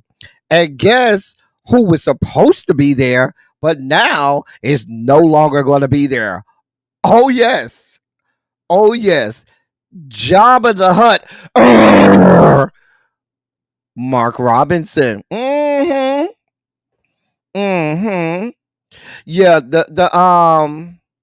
the Trump campaign let Jabba the Hutt know that after that CNN scathing report on him, that his services would no longer be needed down to the Trump rally. Republicans all over the place are trying to distance themselves from him. Now, he said that he's staying in the race come hell or high water. And I'm here for him staying in the race. I told y'all the other day, please stay in the race. That bodes well for the Democrats and for Kamala winning North Carolina. So please stay in the race. Please stay in the race. So much, it's gotten so bad. If you look at all of the political prognosticators, they have moved North Carolina from leaning red to now leaning blue in terms of the presidential election. They didn't even shift it to toss up. They shifted it to leaning blue because this man is such a train wreck. It's so bad. The down ballot GOP Republicans are asking him to just shut the fuck up because they can't have him removed at this point from the ballot. They're just telling him to go away, shut the fuck up, and not say anything else. But it's too late now. The toothpaste is out of the tube, and they're suspecting that this could have devastating impacts on the down ballot Republican seats. I'm here for it. I'm here for all of it. Now, I don't feel bad for the Republican Party. Y'all knew who and what he was when his ass ran for lieutenant governor 4 years ago. There was another Republican that was running at that time, and because Mark Robinson was a radical conservative and Donald Trump liked his radicalism and liked him saying all of those talking points that made black people look horrible, he backed him, and that forced the Republican Party to also back him, and all of the MAGA nuts all over North Carolina voted for him in the Republican primary back in the year of our Lord 2020. And now you have him. You wanted him. You wanted what Donald John Trump was selling you. Now you got him. You're going to have to eat this one. Y'all did this because he sat right there and said, I'm running for governor. And now you have him. No, y'all gonna eat this one. Not you put Tim Scott out your lab. That's right. Put him out, Janae. Put Tim Scott out. We don't want no parts of him. Republican Party, you can't be absolved of this one, dude. You did this one. This is all you. Y'all did this. You can't try to distance yourself. They say Kamala already has a they say that her campaign is already working on an ad attaching Donald John to him. Sure he is. Yep. But many Republicans are asking him to sit this one out. It's a little too late. According to North Carolina state law, a gubernatorial candidate had until last Thursday night to withdraw as a candidate. Now, this scathing report came out on Thursday, conveniently, and they had until last Thursday night to withdraw as a candidate. And that's the day before the first absentee ballots requested by military and overseas voters are distributed. The State Board of Elections said that they are unaware. The State Board of Elections is unaware of any such withdrawal notice, according to spokesperson Pat Gannon. State Republican leaders, though, are real upset about this. Now, had he withdrew from the race, that would have given state Republicans an opportunity to find a replacement, but looks like it's too late. Eat it. Y'all gonna eat this one. Great. This is gonna get uglier and uglier for now. I really feel like, what I'm hoping for is that the defeat of Donald John is so resounding. Like, I'm hoping that Kamala has upwards of 300 plus electoral college votes by the end of the this election. Like, I want her to be somewhere around 312, somewhere around there. Just dog walk his ass. Because the thing about it is this. You're going to have that for these people to understand how much of a demagogue this man is. And so, yeah. And hopefully the Republican Party can get past the MAGA iteration of it. We do have palate cleansers at the end. What are you asking that for, Josh Ali? We always have palate cleansers at the end. Oh, they already put out the ad? Oh, okay, Green Girl. I'm gonna go look for it.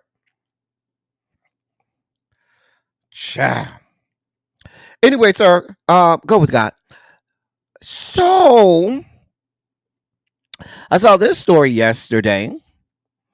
Now, the young man on the right is District Judge Kevin Mullins. The man on the left is District Judge Kevin Mullins. The man on the right is Sheriff Mickey Steins. Why are they on the screen together. Where Yana at? Yana, this is your area. This is Kentucky. Child. So apparently, the man on the right, the sheriff, shot and killed, murdered the judge on the right in his judge chambers. Girl, let me read part of this for you. A district judge is dead and a county sheriff in jail following a stunning series of events in Whitesburg, Kentucky this past Thursday. Letcher County Sheriff Mickey Steins allegedly walked into District Judge Kevin Mullison's office on Thursday and shot him several times, killing him. The news of Judge Mullison's death was first announced by Governor Andy Beshear and Attorney General Russell Coleman in separate social media posts, then later confirmed by Kentucky State Police. According to Kentucky State Police Public Information Officer Matt Gayhart, the investigation into the shooting is still ongoing, but he said there are several witnesses who police are interviewing. The Kentucky State Police says the shooting happened after the two men became embroiled in an argument. Judge Mullins was shot several times, and efforts to save him were unsuccessful. Sheriff Steins was arrested without incident and has now been charged with murder. Attorney General Coleman said his office will work with 27th Circuit Commonwealth's attorney Jackie Steele of London, Kentucky, who has been appointed special prosecutor in this case due to the close ties local officials have with both the judge and the sheriff. Judge Mullins had served as district judge for 15 years after being appointed to the position in 2009 by then Governor Steve Beshear, father of current Governor Andy Beshear. This is what y'all got going on.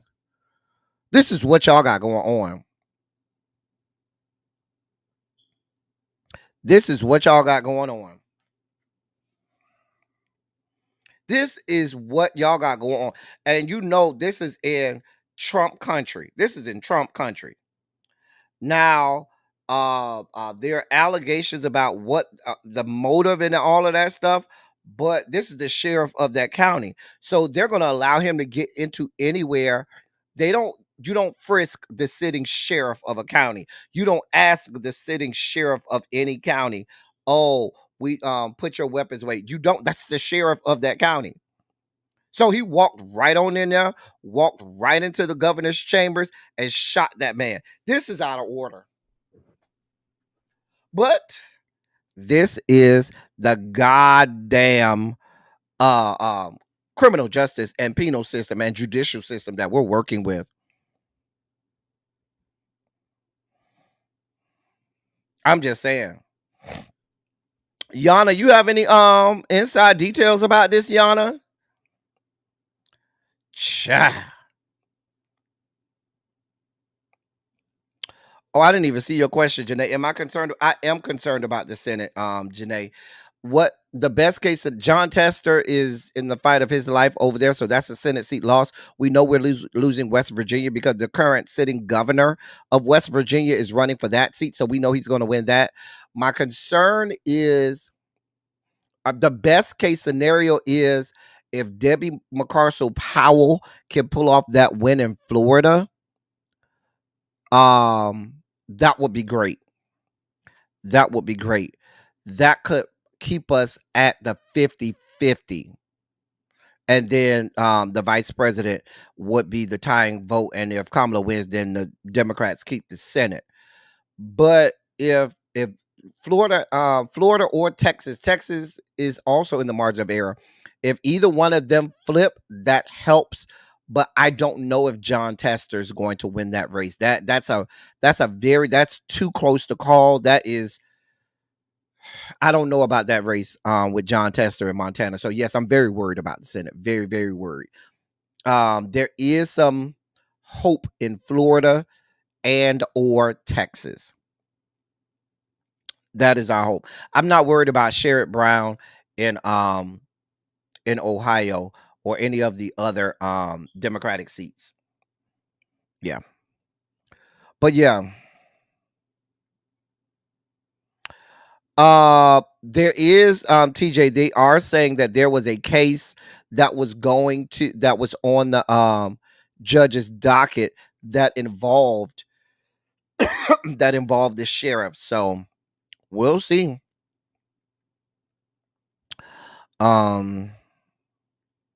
We got to move on. We might have to do an expose on this. We might have to do a deep unpacking of this when we have more time. So that's my girl, AOC. Y'all know I loves me some AOC. Okay. Now, I don't do a lot of international politics only because now that doesn't mean that I'm not informed, because I stay very informed in international politics. But I know and that may be my negligence, and y'all tell me if I'm wrong. But I just feel like my audience may not be as into international politics as they are into the politics of this country, where you all are most concerned about what's happening here, and y'all want to know what concerns you on American soil, on domestic soil, more so than international politics. So that's why I don't do as much international politics. I could be wrong, and y'all let me know if y'all want more international politics, because I do stay quite informed on international politics. So in terms of international politics, if you don't follow it, let me bring you up to speed. It's going down over in the Middle East. It's not just Israel and Gaza, or the Gaza Strip anymore. So Israel knows that that Hamas is also in Lebanon, as well as the West Bank. So what Israel did was, Benjamin Netanyahu, hey Jay Parrish, what's going on? What Benjamin Netanyahu did was, well, allegedly, I mean, everybody's pointing, all sources point to it. Israel hasn't taken credit for it yet, but everybody knows it was Israel. Israel had members of Hamas, right, receive these pagers. As opposed, they went old school and gave them pagers instead of cell phones, right? Well, on Thursday, all of these people, all of these alleged members of Hamas that had these pagers on them that was given to them, they had the pagers on them as they were going about their business. Well, those pagers contained explosives and bombs. And at a certain time, Israel designated all of them while these people were out in the streets among the people. And when they exploded these pagers, this happened in Beirut and in other parts of southern Lebanon, it killed 12 people, including 2 children, and wounded 2,800 other people. Now, this is in direct violation of international law, and is basically a war crime. Now, the Secretary of State Anthony Blinken said Wednesday, I'm sorry, this didn't happen Thursday, this happened Tuesday, I'm sorry, that the U.S. was not involved and did not know about the pager attacks ahead of time. AOC posted on Wednesday on her social media, on her Twitter account, quote, "This attack clearly and unequivocally violates international humanitarian law and undermines U.S. efforts to prevent a wider conflict," end of quote. Basically, it's what I've been screaming to you about, that Benjamin Netanyahu is never just here for Gaza Strip. Benjamin Netanyahu knew full well that Hamas was not just contained to the Gaza Strip. Hamas is in the West Bank. Hamas is in Lebanon. There are agents of Hamas also in Iran. They knew full well this was never just about the Gaza Strip. Benjamin Netanyahu was just over there, if I'm being frank and honest, and people don't want to hear this, the bastard was getting his rocks off, playing war games over there and killing thousands and thousands and thousands of people. Right now in the Gaza Strip, there have been more children that have been killed in Gaza than men and women. Let me say that again. More children have been killed in Gaza than men and women collectively. Now, Benjamin Netanyahu is a warmonger. He knows if Israel is at war, that allows him to stay in power longer. The people of Israel do not want Benjamin Netanyahu or his regime in power. But the longer they're at war, remember, he did away with their version of the Supreme Court. He did away with all of the checks and balances that can keep him from being thrown out of power. So basically, he's built up his own authoritarian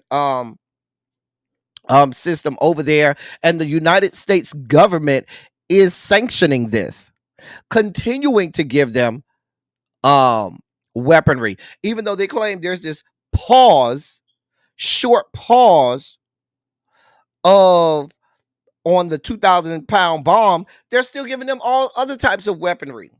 Now, the United States had to quickly get from behind this because they know this is a direct violation of all types of international law.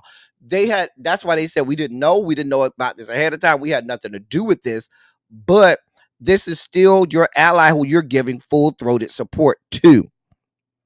Okay? So when AOC wrote that on her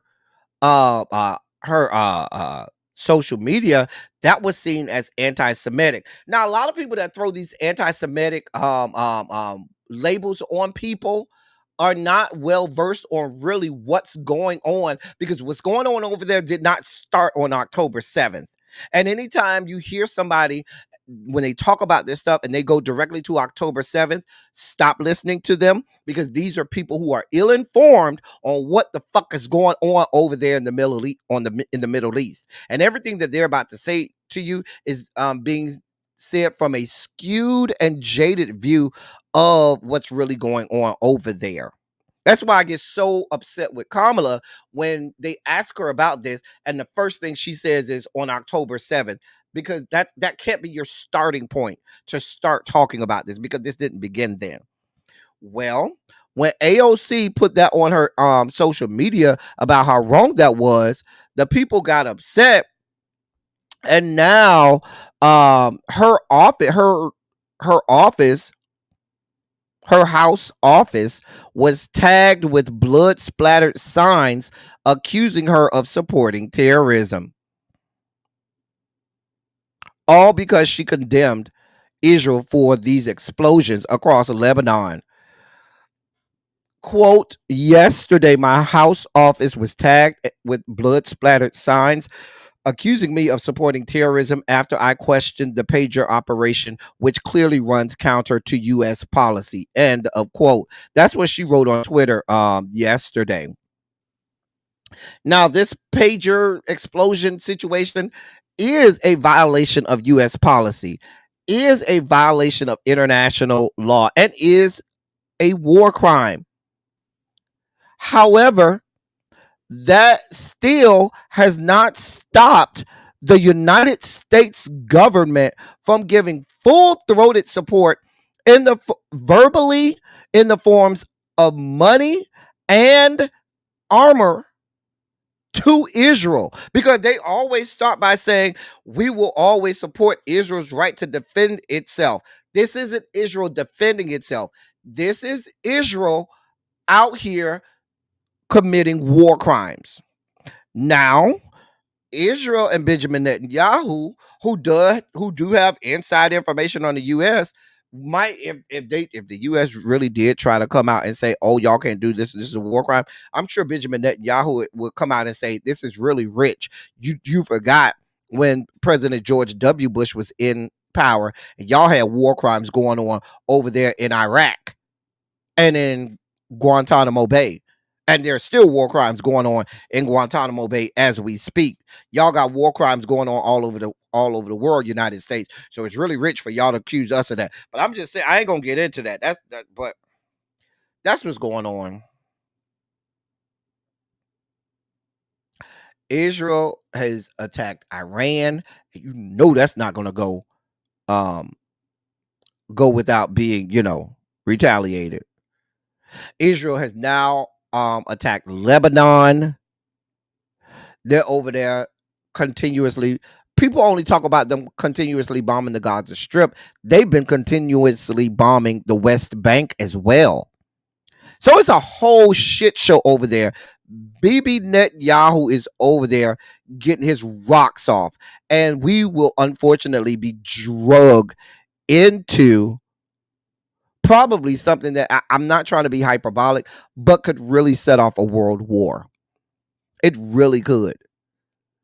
Because I could see full-throated Russia said, oh, y'all fighting? Well, let me get some too. I could do two things at once. I can fight Ukraine and send some people over there to help Iran as well. There are people that are saying that that China is even supporting Iran, and China's prime minister said that what it has come against and spoken against what Israel is doing and Benjamin Netanyahu is doing, which points to them being on the side of not only the Palestinians, but Iran and Lebanon. This could have a lot of effects. And so that's why Kamala being asked questions about what's going on with the Israel-Hamas war is so important, because it will have effects on our domestic policy. No, but see, it wouldn't be Russia by themselves. It would just be Russia saying, "Oh, the United States is sending armor over to help Israel. Well, Russia, Iran will send you weapons and money if you need. Lebanon will send weapons and armor if you need. I mean, weapons and money if you need." And then they don't have to go over there. Now, we do know that they have a shortage in soldiers over there in Russia, but that don't mean that they have a shortage in armor, because they got just as much military might in terms of their armory as we do. We'll see how this checks out, but I just wanted to mention this story because they always want to attack AOC as if she's, wrong. I got an update to the story I gave y'all the other day about North Carolina. There is good news. Remember, I told y'all that the Republicans were suing North Carolina because they wanted to stop North Carolina from allowing digital IDs to be used at the voter booth. Well, a North Carolina judge has rejected the Republican Party's request to bar students from using digital IDs to vote. Wake Superior Court Judge Keith Gregory denied on Thursday the temporary restraining order from the Republican National Committee and the North Carolina Republican Party, which sought to prevent University of North Carolina at Chapel Hill's students and employees from using digital IDs as a way to comply with the state voter ID law. The judge said that North Carolina's voting law does not forbid the use of digital IDs, as the plaintiffs argued in their lawsuit filed last week. And so we're happy to see this. We are happy to see this. So that is good news for this election. But you know how petty these people are. I can promise you that the Republican-led North Carolina legislature right now will probably be crafting some type of law or legislation that outlaws digital IDs, forms of digital IDs. I know they will. It will be too late for this election, but I know they always like to stack the deck for upcoming elections. So that's a update on that story that I gave you.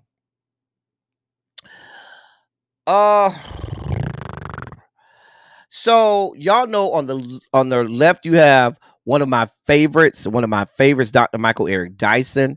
And then on the right, you have Nancy Mace. Now, this story has gotten real ugly.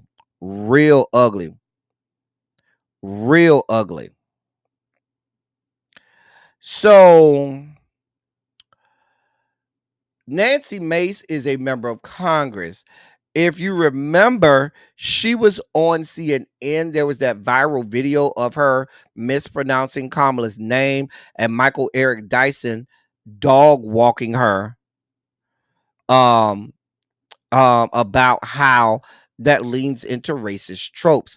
Well, Nancy Mace has since come out and made explosive allegations about our beloved Dr. Michael Eric Dyson. He has come out and vigorously and vehemently contested that with his own receipts. Let me read this to y'all. Michael Eric Dyson fiercely denounced the suggestion that he flirted with Congresswoman Nancy Mace after a CNN interview last month in which she alleges that he called her racist. That interview, featuring the South Carolina lawmaker and the Vanderbilt professor, made headlines after Mace repeatedly mispronounced Vice President Kamala Harris's name during the segment and refused to correct herself. Dyson never called her racist on air, but explained why her behavior was problematic. Quote, when you disrespect Kamala Harris by saying you will call her whatever you want, I know you don't intend it to be that way. That's the history and legacy of white disregard for the humanity of black people, end of quote, Dyson told Mace on the interview. During a congressional hearing on Thursday, Congressmember Mace showed her fellow lawmakers a screenshot of a text Dr. Dyson sent her that featured a photo the pair took after the interview, portraying it as flirtatious. Quote, in this text, he says calling me racist on after calling me racist on CNN, quote, don't tell anybody we look good together, end of quote, and sent me a kissy emoji. The South Carolina lawmaker said in the Thursday hearing. Then the guy says, I'm gorgeous in all these photos. I don't think he's that bent out of shape on how anyone pronounces Kamala. And if we're going to have that standard, you got to hold it to both sides, not just one or the other. End of quote. Let me I have the video of her. Give me just a moment. I want to be fair. I don't want, because y'all know Dr. Dyson is my boy, but I don't want people to say that I didn't do this due diligence. All right. Here's the video. Go. I would like to also enter into the record a screenshot of a text message I received from the esteemed professor from Vanderbilt, Michael Eric Dyson, after my CNN interview, begged me for photos. In this text, he says, after calling me racist on CNN, don't tell anybody, we look good together, and sent me a kissy emoji. Without then objection. The guy Order. says I'm gorgeous in all these photos. I don't think he's that bent out of shape on how anyone pronounces Kamala. And if we're going to have that standard, you got to hold it to both sides, not just one or the other. I would like to also enter into the record. So there's that. Don't say I was not fair. Okay. Now, let's get to my boy, because he was here for it. So,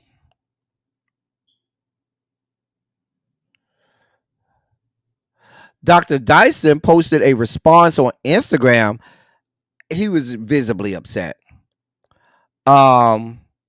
He read off the full text exchange with Congresswoman Mace and clarified that he was joking about how united they look in the pictures they took after the CNN interview, given their very different political stances. Quote, I ain't hitting on Nancy Mace. This is a woman trying to exploit a situation, trying to pretend as if I was trying to hit on her. What you're trying to do is generate nastiness and viciousness because you're so bitter because you got your butt whipped that night because I told you then that what you're doing is wrong. End of quote, he said of Representative Mace. He also condemned her characterization of his intentions behind the text as vicious and misleading and ultimately racist. Quote, your attempt is sad and sorry, but your bigoted and racist attempt will not succeed. There was no attempt to do anything but to be gracious to you, but you have proved to be what I said you weren't, a vicious white supremacist racist who is incapable of accepting the generosity and kindness of a black man. You are a sorry, sick soul. End of quote. Now he did put the whole exchange up. When you look at the whole exchange, it was very innocuous. The man was not flirting with her. Mind you, others that were on that panel that night said that they all agreed to take photos together, and Dr. Dyson's phone was used to take several of their photos together. And he said that he would send it out to everybody, you know, I guess airdropping or whatever to everybody so they could have their individual photos. He did that to Nancy Mace, just like he did to everybody else, and put a kissing emoji. Now, if you want to put the kissing emoji as that being out of pocket, I don't know, but he also showed that he did that to other people. As you know, to me, it seemed very innocuous. Very innocuous. Now, the other parts about her saying that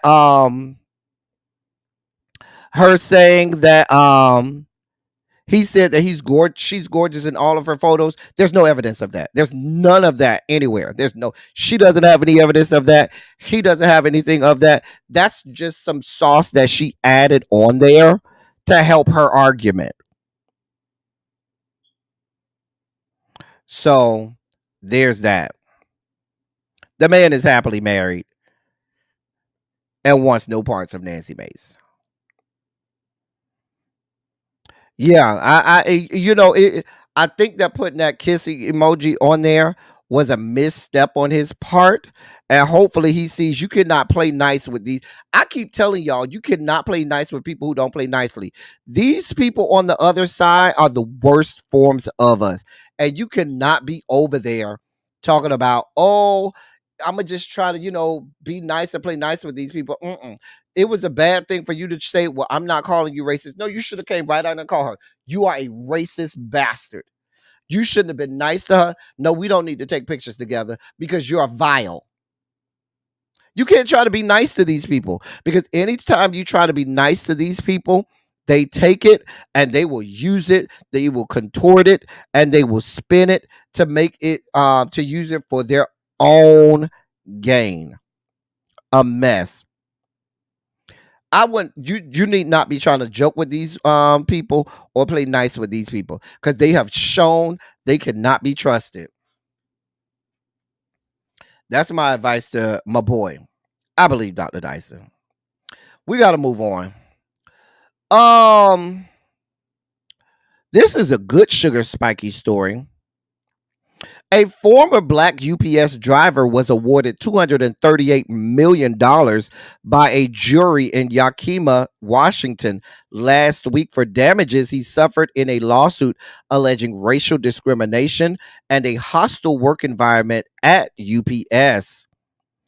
In their verdict, the jury found that the conduct of UPS violated plaintiff Tavio Gratton's state and federal rights and awarded him $198 million in punitive damages and $39.6 million for emotional distress, humiliation, pain, and suffering. Gratton, who is black, claimed that he faced racial harassment soon after he transferred to the Yakima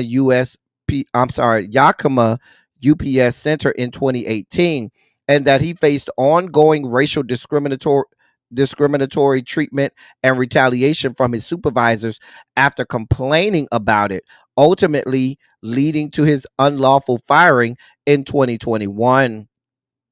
In its complaint filed in the U.S. District Court for the Eastern District of Washington in 2022, Gratton claimed he was frequently, quote, laid off for the day, while white drivers with less seniority were given routes to drive in violation of union rules. He also said he was given less desirable routes and trucks than other drivers.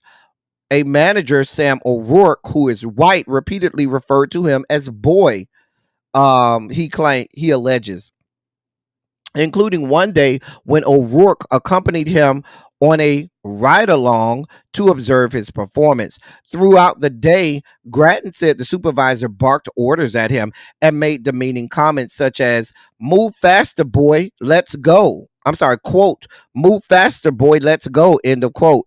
And also, quote, "I didn't tell you to talk, boy," end of quote. An allegation backed up by a staffer at a Foot Locker store who received deliveries Grattan made that day and witnessed how O'Rourke treated him. When Grattan told him to stop calling him boy, O'Rourke replied, quote, "I'm from the South. That's how I talk," end of quote, and continued to call him boy throughout the day. Once back at the center, Grattan complained to manager Eric Loomis, who responded dismissively, quote, "That's just how he talks," end of quote. This caused Grattan to be humiliated, and he said he broke down crying in his car before driving home that day. Grattan filed complaints with the International Brotherhood of Teamsters Union and Equal Opportunity Employment Commission in 2018, and more grievances with the union in 2020 and 2021, alleging race-based harassment and unfair treatment in his work assignments that were in violation of union rules and state and federal laws. Initially, those complaints included racist verbal abuse and being assigned to a quote mall route end quote with healthier, bulkier package pickup volume, which took longer to complete than preferred business and residential routes, which he said were regularly given to white and part-time workers with less seniority. Later, Grattan claimed that he and other black drivers were overloaded with out-of-the-way pickup stops and then unfairly reprimanded to taking too long to complete them. Black drivers were also allegedly singled out for reprimands for small infractions, such as having visible tattoos, long hair, or wearing a sweater, while white drivers who did those things were not. And it goes on and on and on, y'all, with the allegations. We just happy that this man got his money, run him his coins. I should also say that if you remember, we had the racist allegations in Northern California and Oregon as well, where people got paid. And then we have this situation in Washington. That blue corridor over there on the Pacific Rim, I just want to tell you, all that, although it is the bluest of blue areas, racism does not care whether it's a red state or a blue state. White people are white people descended from the Caucasus Mountains, and these people will demonstrate their racism regardless where they are. Run that man his money. It's time for Kornaki's Kaki's Corner. Today, we're in the great state of Indiana. Now, we went to Indiana before. We've been to Indiana before, but this was this was when they were still in the primary stage. Now we're here in the for the general election, okay? So, these are the people on ballot in the great state of Indiana for that Senate seat. Now, right now, prognosticators have this as a leaning red or leaning Republican seat. They're not expecting this seat to flip, but I do want to have you informed of who these people are. Valerie McRae, excuse me. She is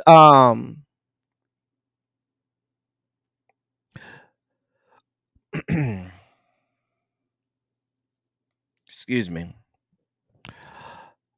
Now, she is her career experience includes working as a clinical psychologist with Reset Psychological Services, the clinical director of MHM Services Incorporated, and the lead psychologist of Correctional Medical Services. She does have her PhD in psychology from the University of Michigan. And she was born and raised in Indianapolis. In her history, I don't see political office in her history, which concerns me. I'm sure she may be a nice woman, but this is for the United States Senate. And you would hope that this would be someone who at least had held state senate or been a state senator or a state representative, maybe even a U.S. representative, that the Dems were putting on the ballot, but that's not the case. That's why this is a strongly Republican seat, that they're not worried about it.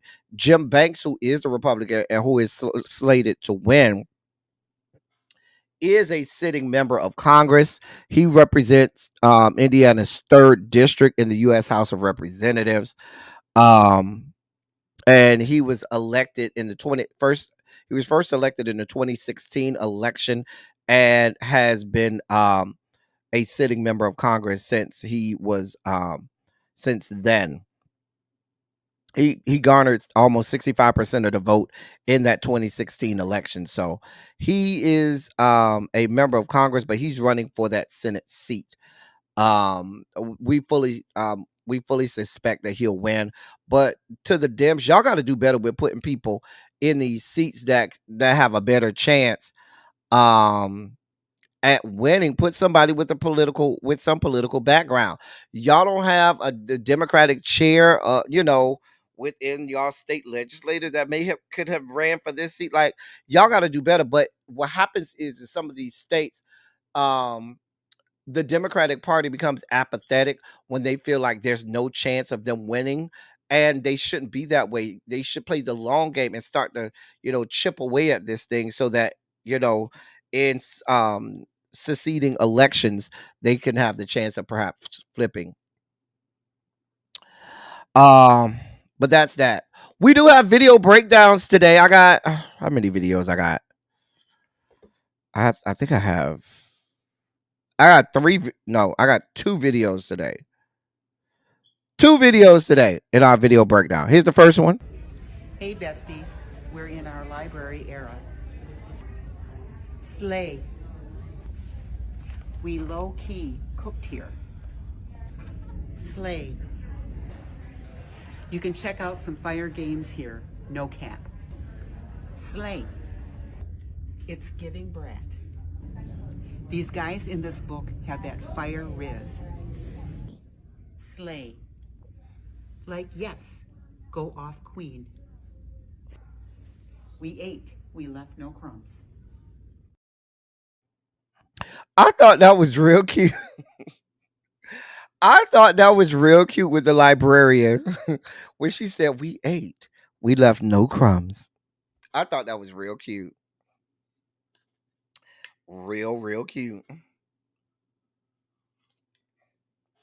Here's our second video.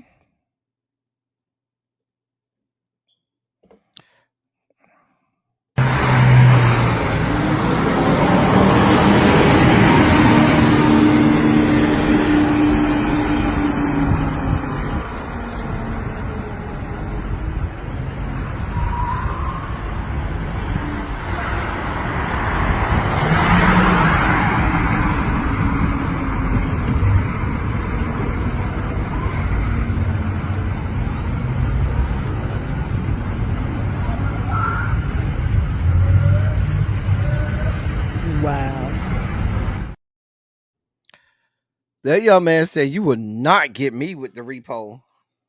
Not. Okay. Why the hell was he driving backwards that whole time? The whole time you drive, even the car you was trying to repo got a chance to turn around and drive forward. The repo man said, no, I got this. I'm used to this. Let me handle it. I got this. And they was driving fast backwards too. Child, crazy. They said you would not get me with the repo, honey. Child, I found those both funny. Shout out to the video breakdowns. It's time for end of year. Go ahead and put what years you think we'll be doing for today's end of the year. What year do you predict will be doing. They have done that before, Janae. You know, these repo people, they be real good about getting them cars. 1998, 2018. Child, I ain't doing no 2018. You ain't got to worry about me doing the 2018. Xavier, you never. I do not see myself doing any years after probably 2015. You don't never got to worry about it being a year after 2015. Let's be clear. 1999, no. Tracy W got it. We are doing 1996. We already did 1986 Quake. We are going to look at the year of our Lord, 1996. We are looking at the best R&B albums of 1996, not the best songs, albums. These are whole albums, okay? I must admit, when we're talking about albums, the album doesn't have to have been released in 1996, but they could have charted in 96 and received most of its or received most of its critical acclaim in 1996. How old were you in 1996? How old was I? 17? Dear God. 17. Ooh, child. That was the beginning of 96 was the end of my junior year, and the end of 96 was the beginning of my senior year. What a year. What a year. What a year. Chat, let's see what was going on. Number 10, Babyface's The Day album. Now, this was a good album. I remember the song How Come, How Long with him and Stevie Wonder, that is. I love that song. I did actually like he remade This Is for the Lover in You. He did a remake of This Is for the Lover in You with Howard Hewitt on it and Jody Watley on it. Yeah. This is the number 10 album. Number 10 album. Anybody had this album? I can't tell you shit about 90s music. Okay, we gonna sing. I remember every time I close my eyes. That was him and Mariah. I thank the Lord that I found you. I got you and you love me too. That's Mariah and every time I close my eyes. That's Babyface and Mariah. My queen, Mariah, if you need her. Cha. Number 9 was Mint Condition. Listen. Any album with Mint Condition is good, let's be clear. But this was a great album. This was the album with what kind of man would I be? Ow! Mint Condition definition of a band. Stokely would Stokely be singing his fucking face off, okay? You can't come for Stokely, okay? Stokely is such an underrated singer, let's be clear. Love this album. You Don't Have to Hurt No More was my shit. Oh my God. The Never That You'll Never Know. Listen. Kiddos, kiddies, just go take this album and let the shit play, okay? Just let the shit play. Oh, your husband took you to see Stokely 2 years ago. I know he was singing his fucking face off. He still got the chops right now. Child, this was a great album. Great album. Child. 112's 112 album. This was their debut album. Listen.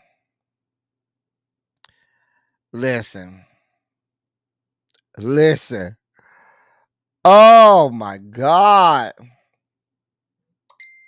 You know, Only You was that song. Only You was everywhere. Everywhere. I loved Only You. Only You was such a good song. Oh my God. Keep It Real was so good. Oh my God. Oh, Cupid. Y'all know Cupid is still to this day that song. To this day, Cupid. Cupid. Done in line. You don't know unless you. Come on now.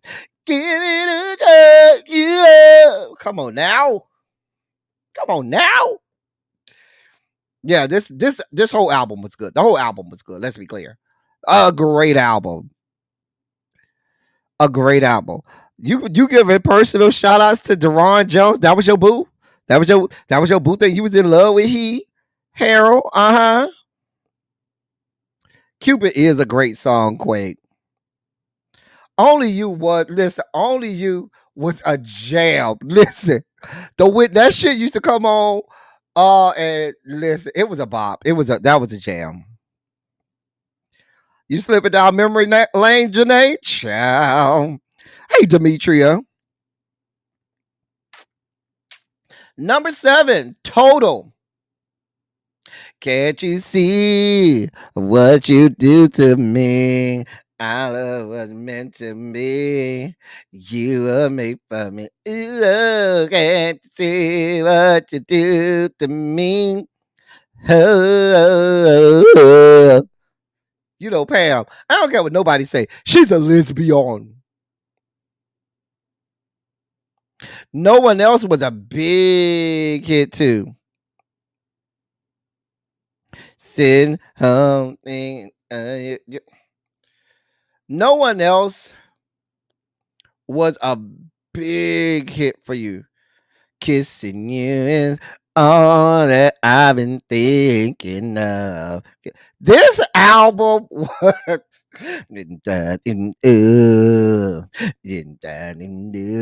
listen. This album was, y'all can say what y'all want to say about Total. This was a good album. Love Is All We Need was good. Don't listen. Someone Like You was my quiet shit too. Child, y'all don't see Total. Y'all don't understand. Total, this album, their self-titled album. Diddy did this. Now Diddy's in jail right now. But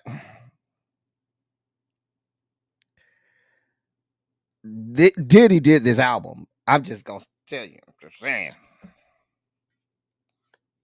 It was an album. It was a good album.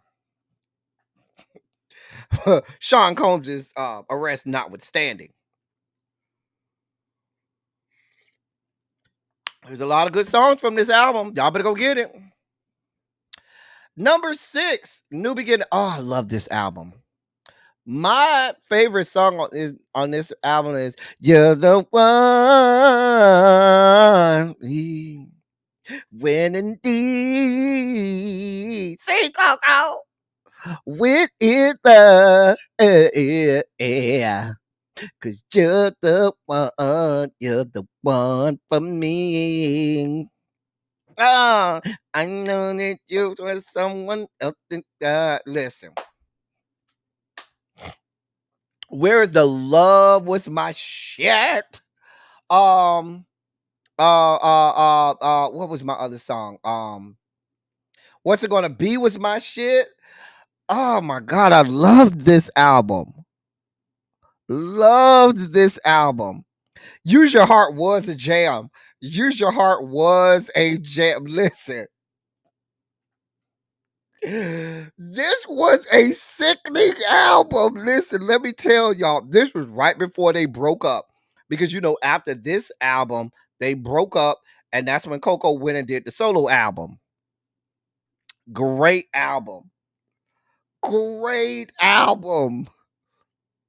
Kiddos, if you've never heard this album, you need to go listen to the New Beginning album by SWV.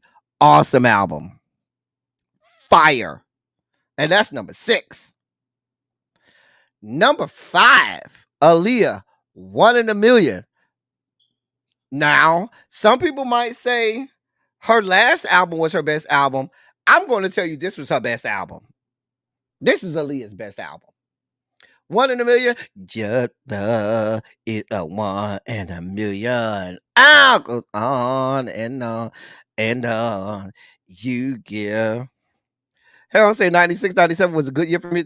Listen, can you imagine what it was like for me? I was a senior in I graduated in 1997. So my high school senior year started in September of 96 and went through June of 97. Can I tell you the music that I had going on my senior year? We had an embarrassment of riches in terms of music.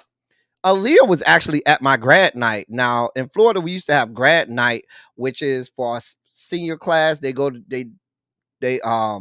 shut down Disney World for the day, and all of the high school seniors go and play out in Disney World. And so they have, acts that come. Aaliyah was one of our acts at our grad night. But 1 in a Million, 4-page. I'm sending you a 4-page letter, or if your girl only knew. This album right here, her best vocal song, Aaliyah's best song vocally is on this album, and that's The One I Gave My Heart To, that's from the Anastasia soundtrack. But that's her best vocal song. That's the one song where she was like, okay, I'm gonna sing. Remember, she was out in the rain in the video getting rained on, and that was the one time I said, okay, she tried to sing a little bit. Because other than that, she ain't really no vocalist like that. Let's just be clear, she is not really no vocalist like that. But on The One I Gave My Heart To, she did her best. She said, girl, I'm gonna give you some voice, some throat, and she did. Child. I Got Your Back was a bop too. This was a great album. Choosy Lover was good. This was a great album. You say Choosy Lover is still your song? Mm-hmm. She had a cute little voice for Ying Ying Ying and Around the House, but she wasn't no like vocalist powerhouse like that for me. But The One I Gave My Heart To, Mama said, I'm giving you voice today. I'm giving you throat. No, I thought The One I Gave My Heart To was from the Anastasia soundtrack too. I thought both of them was on that soundtrack.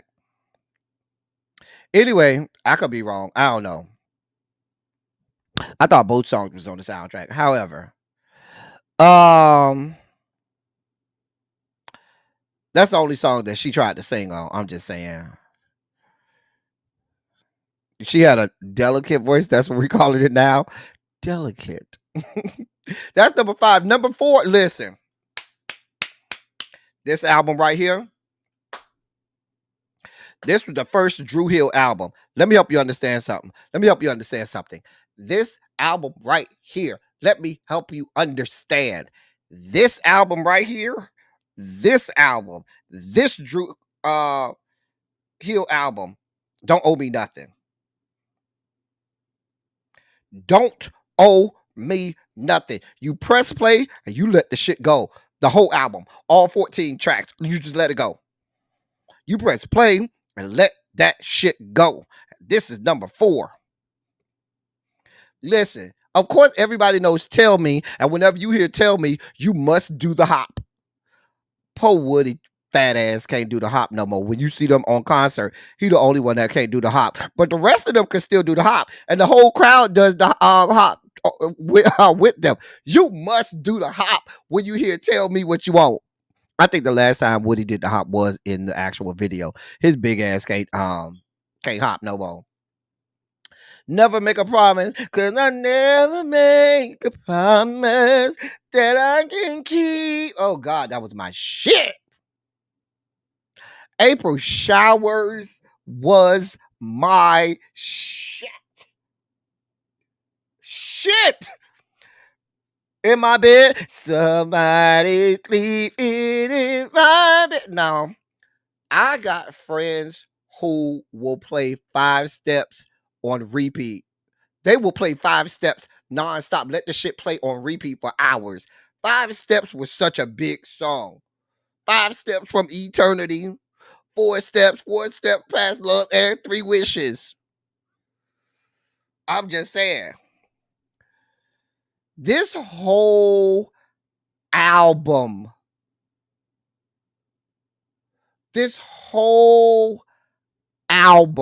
you can press play, and that's all you need. That's all you need. Listen, that is all you need. That's all you need. This is their best album. This is their best album by far. Not even close. This is their best album.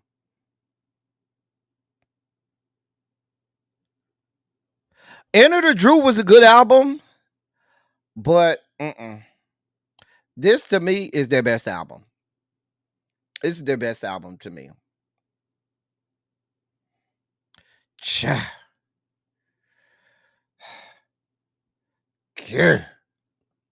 This was a great album.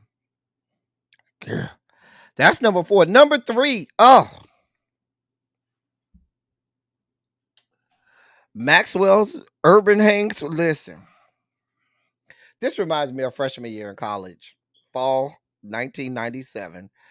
Ooh, with my giant Maxwell poster. Listen, and where I found the hidden track on the last song.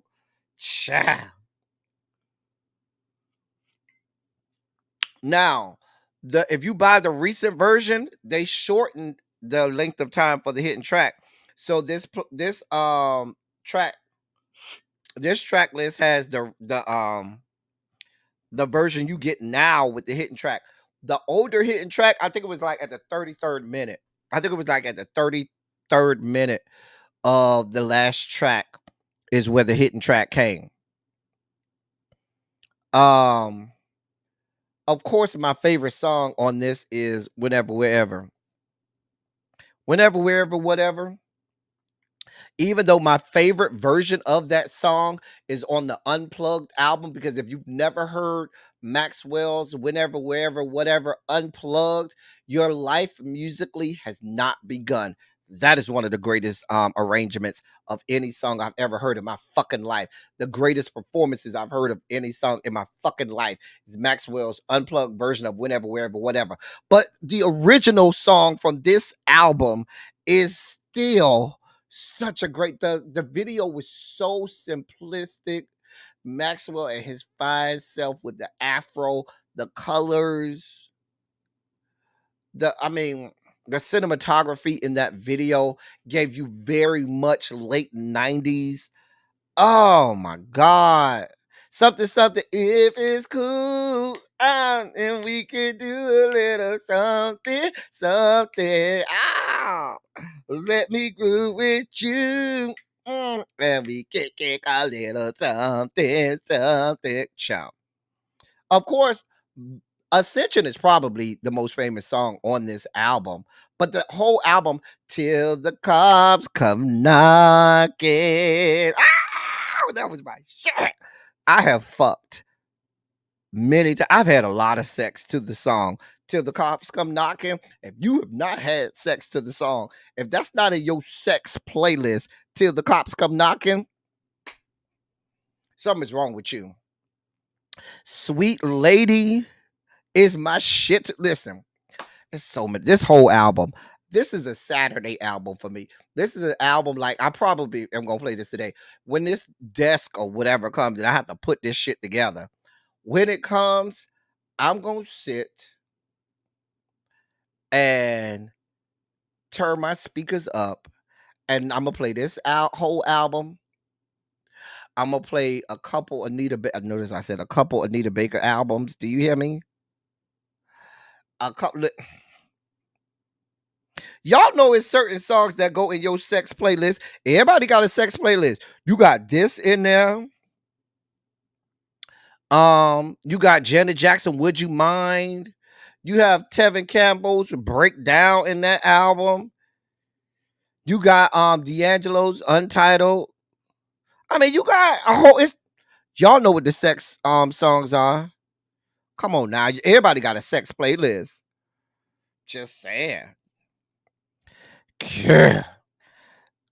Just put in the chat. What songs is in your sex playlist? What song? Just put it in the chat. Child, half of Janet's discography goes to the play. It does, my trans. It does. Number 2 is the Waiting to Exhale soundtrack. Now, if you remember, Waiting to Exhale soundtrack was on the 1995, the year in music, because it came out at the end of 1995. It still had so many weeks at number 1 in 1996 that it made it to number 2. This album, what do you say? It's the Waiting to Exhale sound. Top 3 soundtracks of all time. We don't even need to explain, okay? We don't need to explain this. There's no explanation needed. There's no explanation needed. No explanation needed, okay? Let me help you understand something. Not they be fucking the sexy red dot child a mess. Naked, Naked is on the playlist, Josh. Child, 50. Child, y'all got me go. Ooh, y'all giving me. Ooh, y'all got some song. Child. All I by Jill Scott. Yes, God. Ooh, y'all got some songs on these playlists. Meeting in the bedroom, meeting in my bedroom is what? Yes. 2D. Listen, y'all is coming with it.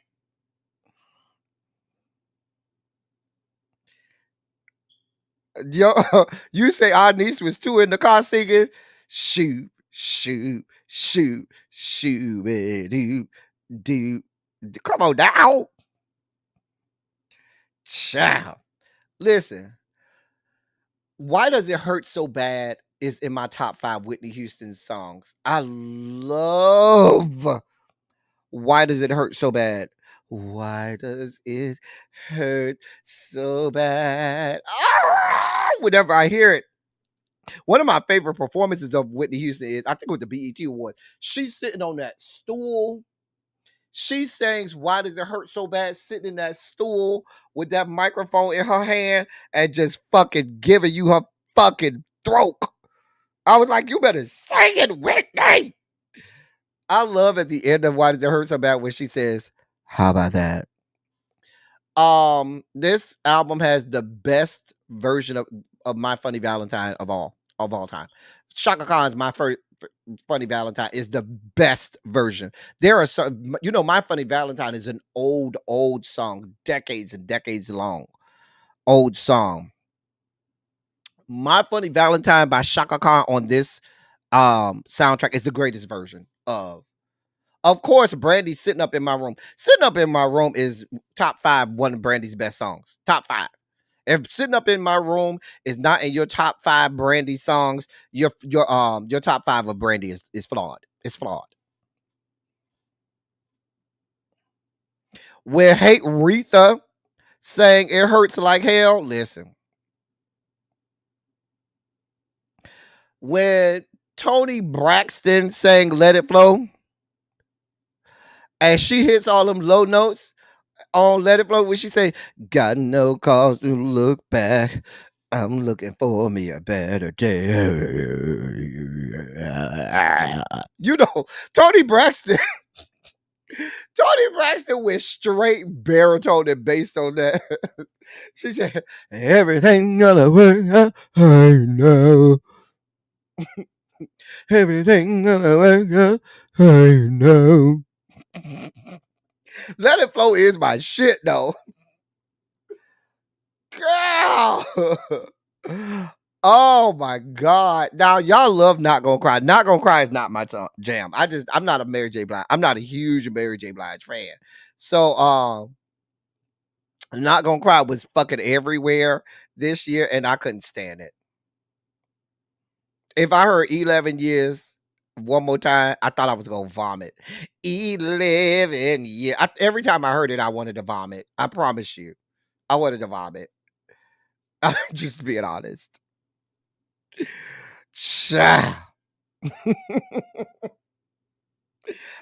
Every woman in America loved Not Gonna Cry. I just didn't care for it. It just was not my thing. Child, but this is a great album. Great album. Tony got that bass quake. And speaking of, Tony hits the #1 spot. Tony got the #1 album in 1996. She got the #1 spot. Mainly because Unbreak My Heart was such a huge hit in 1996. You couldn't get away from that song was #1 for so many weeks. Dear God. Of course, Let It Flow is on this album as well. I Love Me Some Him that was my shit on the album. I Love Me Some Him, that was my shit. I'm just saying. I Love Me Some Him was my shit. You're Making Me High. I think that was the first single that came from this album. If you don't include Let It Flow, because Let It Flow was from Waiting to Exhale soundtrack. But I think You're Making Me High was the first video on this one. A lot of sexy men on Making It High too. I'm just saying. In the Late of Night was a good child. Not a lot of people know about that song, Volvo. Girl. But I Love Me Some Him was my shit. My shit.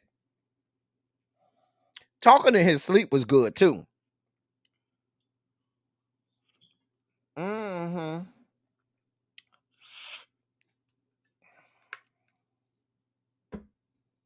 Your Caucasian band director was a big Tony fan. What you played, Demetria? Child, you know I'm a band head over here too, Demetria. Demetria, what you played? What instrument you played? Child.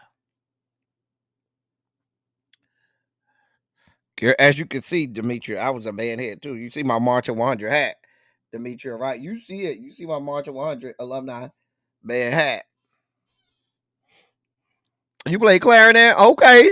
Come through, clarinets. Girl, clarinets have has the largest range of any instrument. You play, if you're a clarinet player, you can play your ass off. I'm just saying. Anyway, that's our year of music. It's time for palate cleanses, y'all. I've been on here almost 3 hours. It's time for us to get out of here. I'm real hungry. Y'all know it's Saturday. So what am I going to eat today? Put in the chat what y'all think I'm going to go get to eat when we get off here. What y'all think I'm going to go get to eat? Come on now. It's Saturday.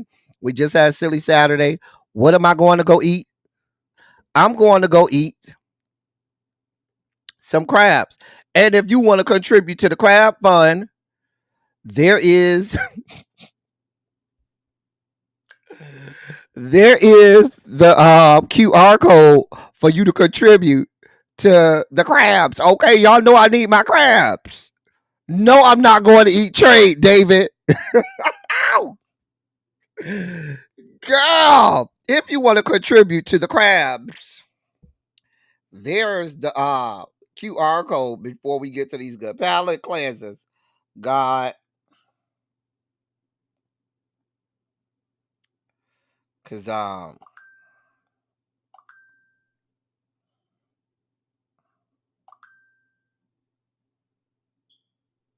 no, that's not Cash App going off, y'all. That's my emails going off. Child.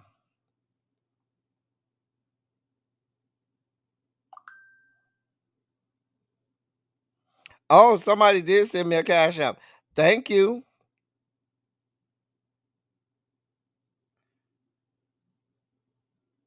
Janae sent me a Cash App. Thank you, Janae. I sure appreciate you. I sure appreciate it. All right, it's time for palate cleanses. The people are like, can you put this down, L Teddy, so we can get to these damn palate cleanses? We want to see that goddamn QR code. We want to see the men's and the women's. Okay. Yeah.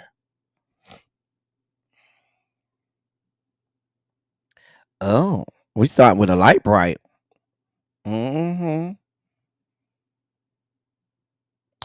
Oh. What's that on your mouth, though? Like you got something on your mouth. You need to talk to a doctor about that. That's a woman. I could tell that's a woman. That's a straight woman. That's a woman right there. Mm-hmm.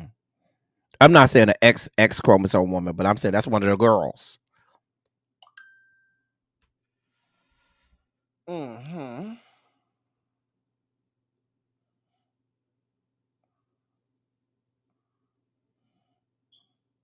Oh. Oh, come through, gray sweatpants.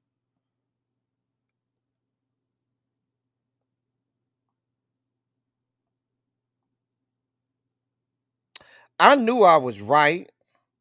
How Xavier gonna tell me that was Love and Light? That was him and Meek Mill and the little man.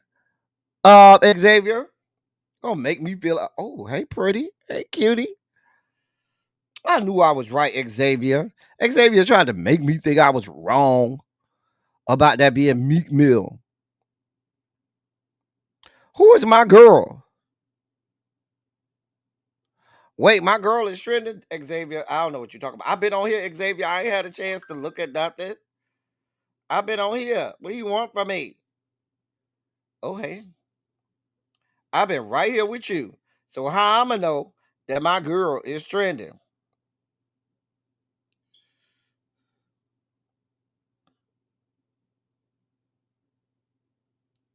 Cha.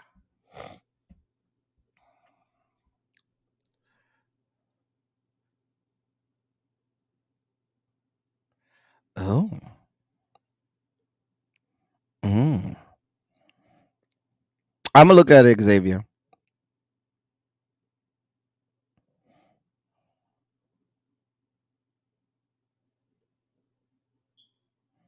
Oh, you talking about the audio? Oh, okay. Oh, that's a pretty lady. I like them braids.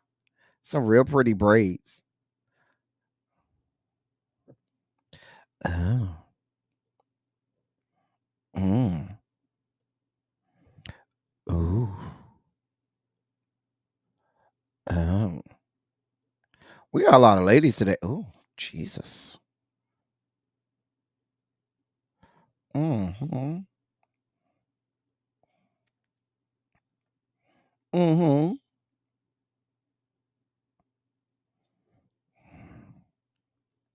Mm.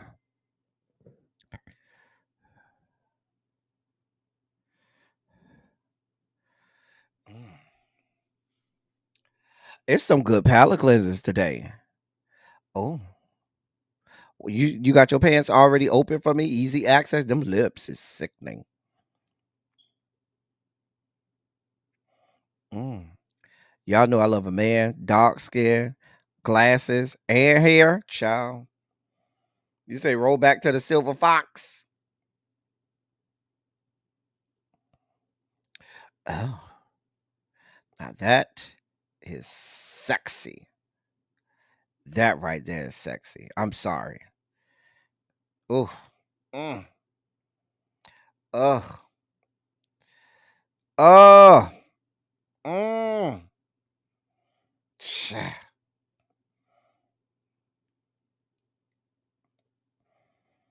Mm.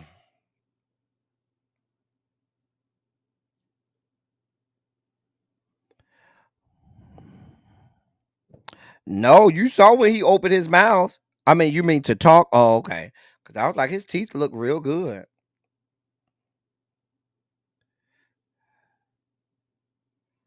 Cha.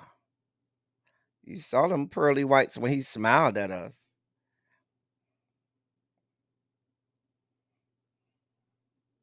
Mm. Whew.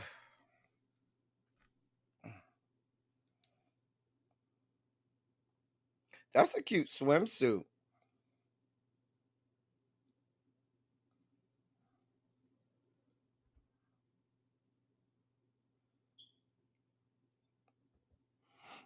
Mm.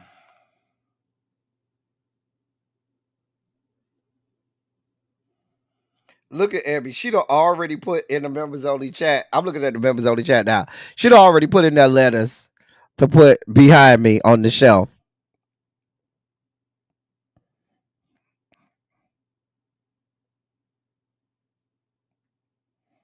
Mm. For those who like chest hair. Oh, that's cute orange. Y'all notice with the ladies, I always just focus on their outfit. Oh. Oh. Oh. I'd let him do dirty things to me. Real dirty things to me.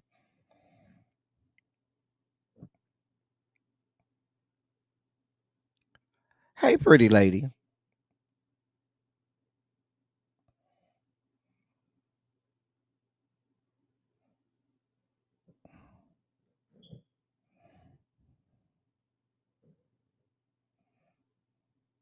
L Love says she need a little dad bar. She need a little pudge right there to know you real.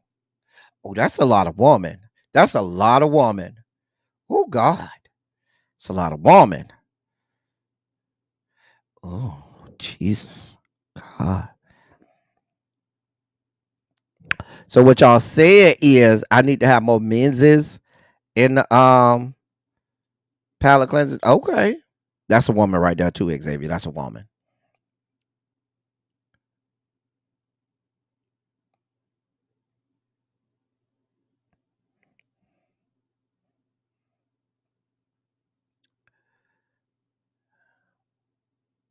Child.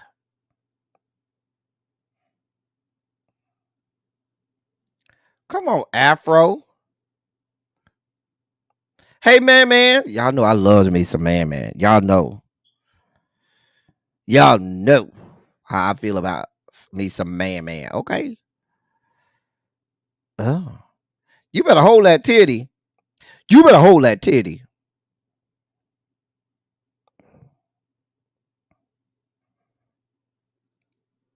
Hey, man. I had to have two of man this week.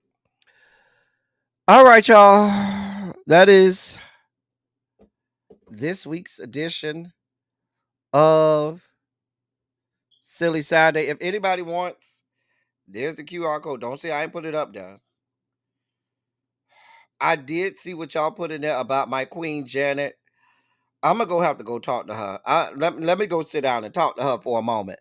I gotta go over there and have a conversation with my Queen Janet.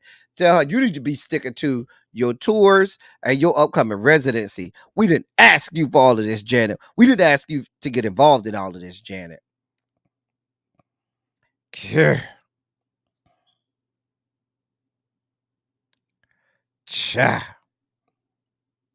Man don't got no baby mamas or a secret boy. I mean, I might be his secret boyfriend, but man ain't got no kids. None. Cha. Yeah, I need to go have a conversation. Crazy on body girl with Janet. I'm just saying.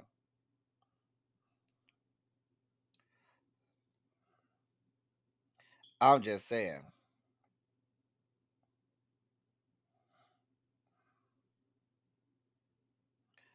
TJ, I'm snitching on you now. Tell my Medusa.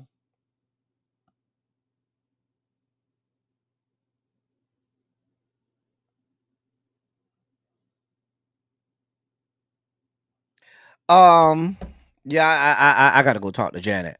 Listen, we about to get out of here. We've been on here 3+ hours. Listen, I told y'all we had a long one today, but we about to get up out of here, y'all. Cause I am hungry and I'm gonna need to go get some energy. Oh, L Love sent a cash app. Thank you, L Love, for your cash app. L Love, she sent a cash app.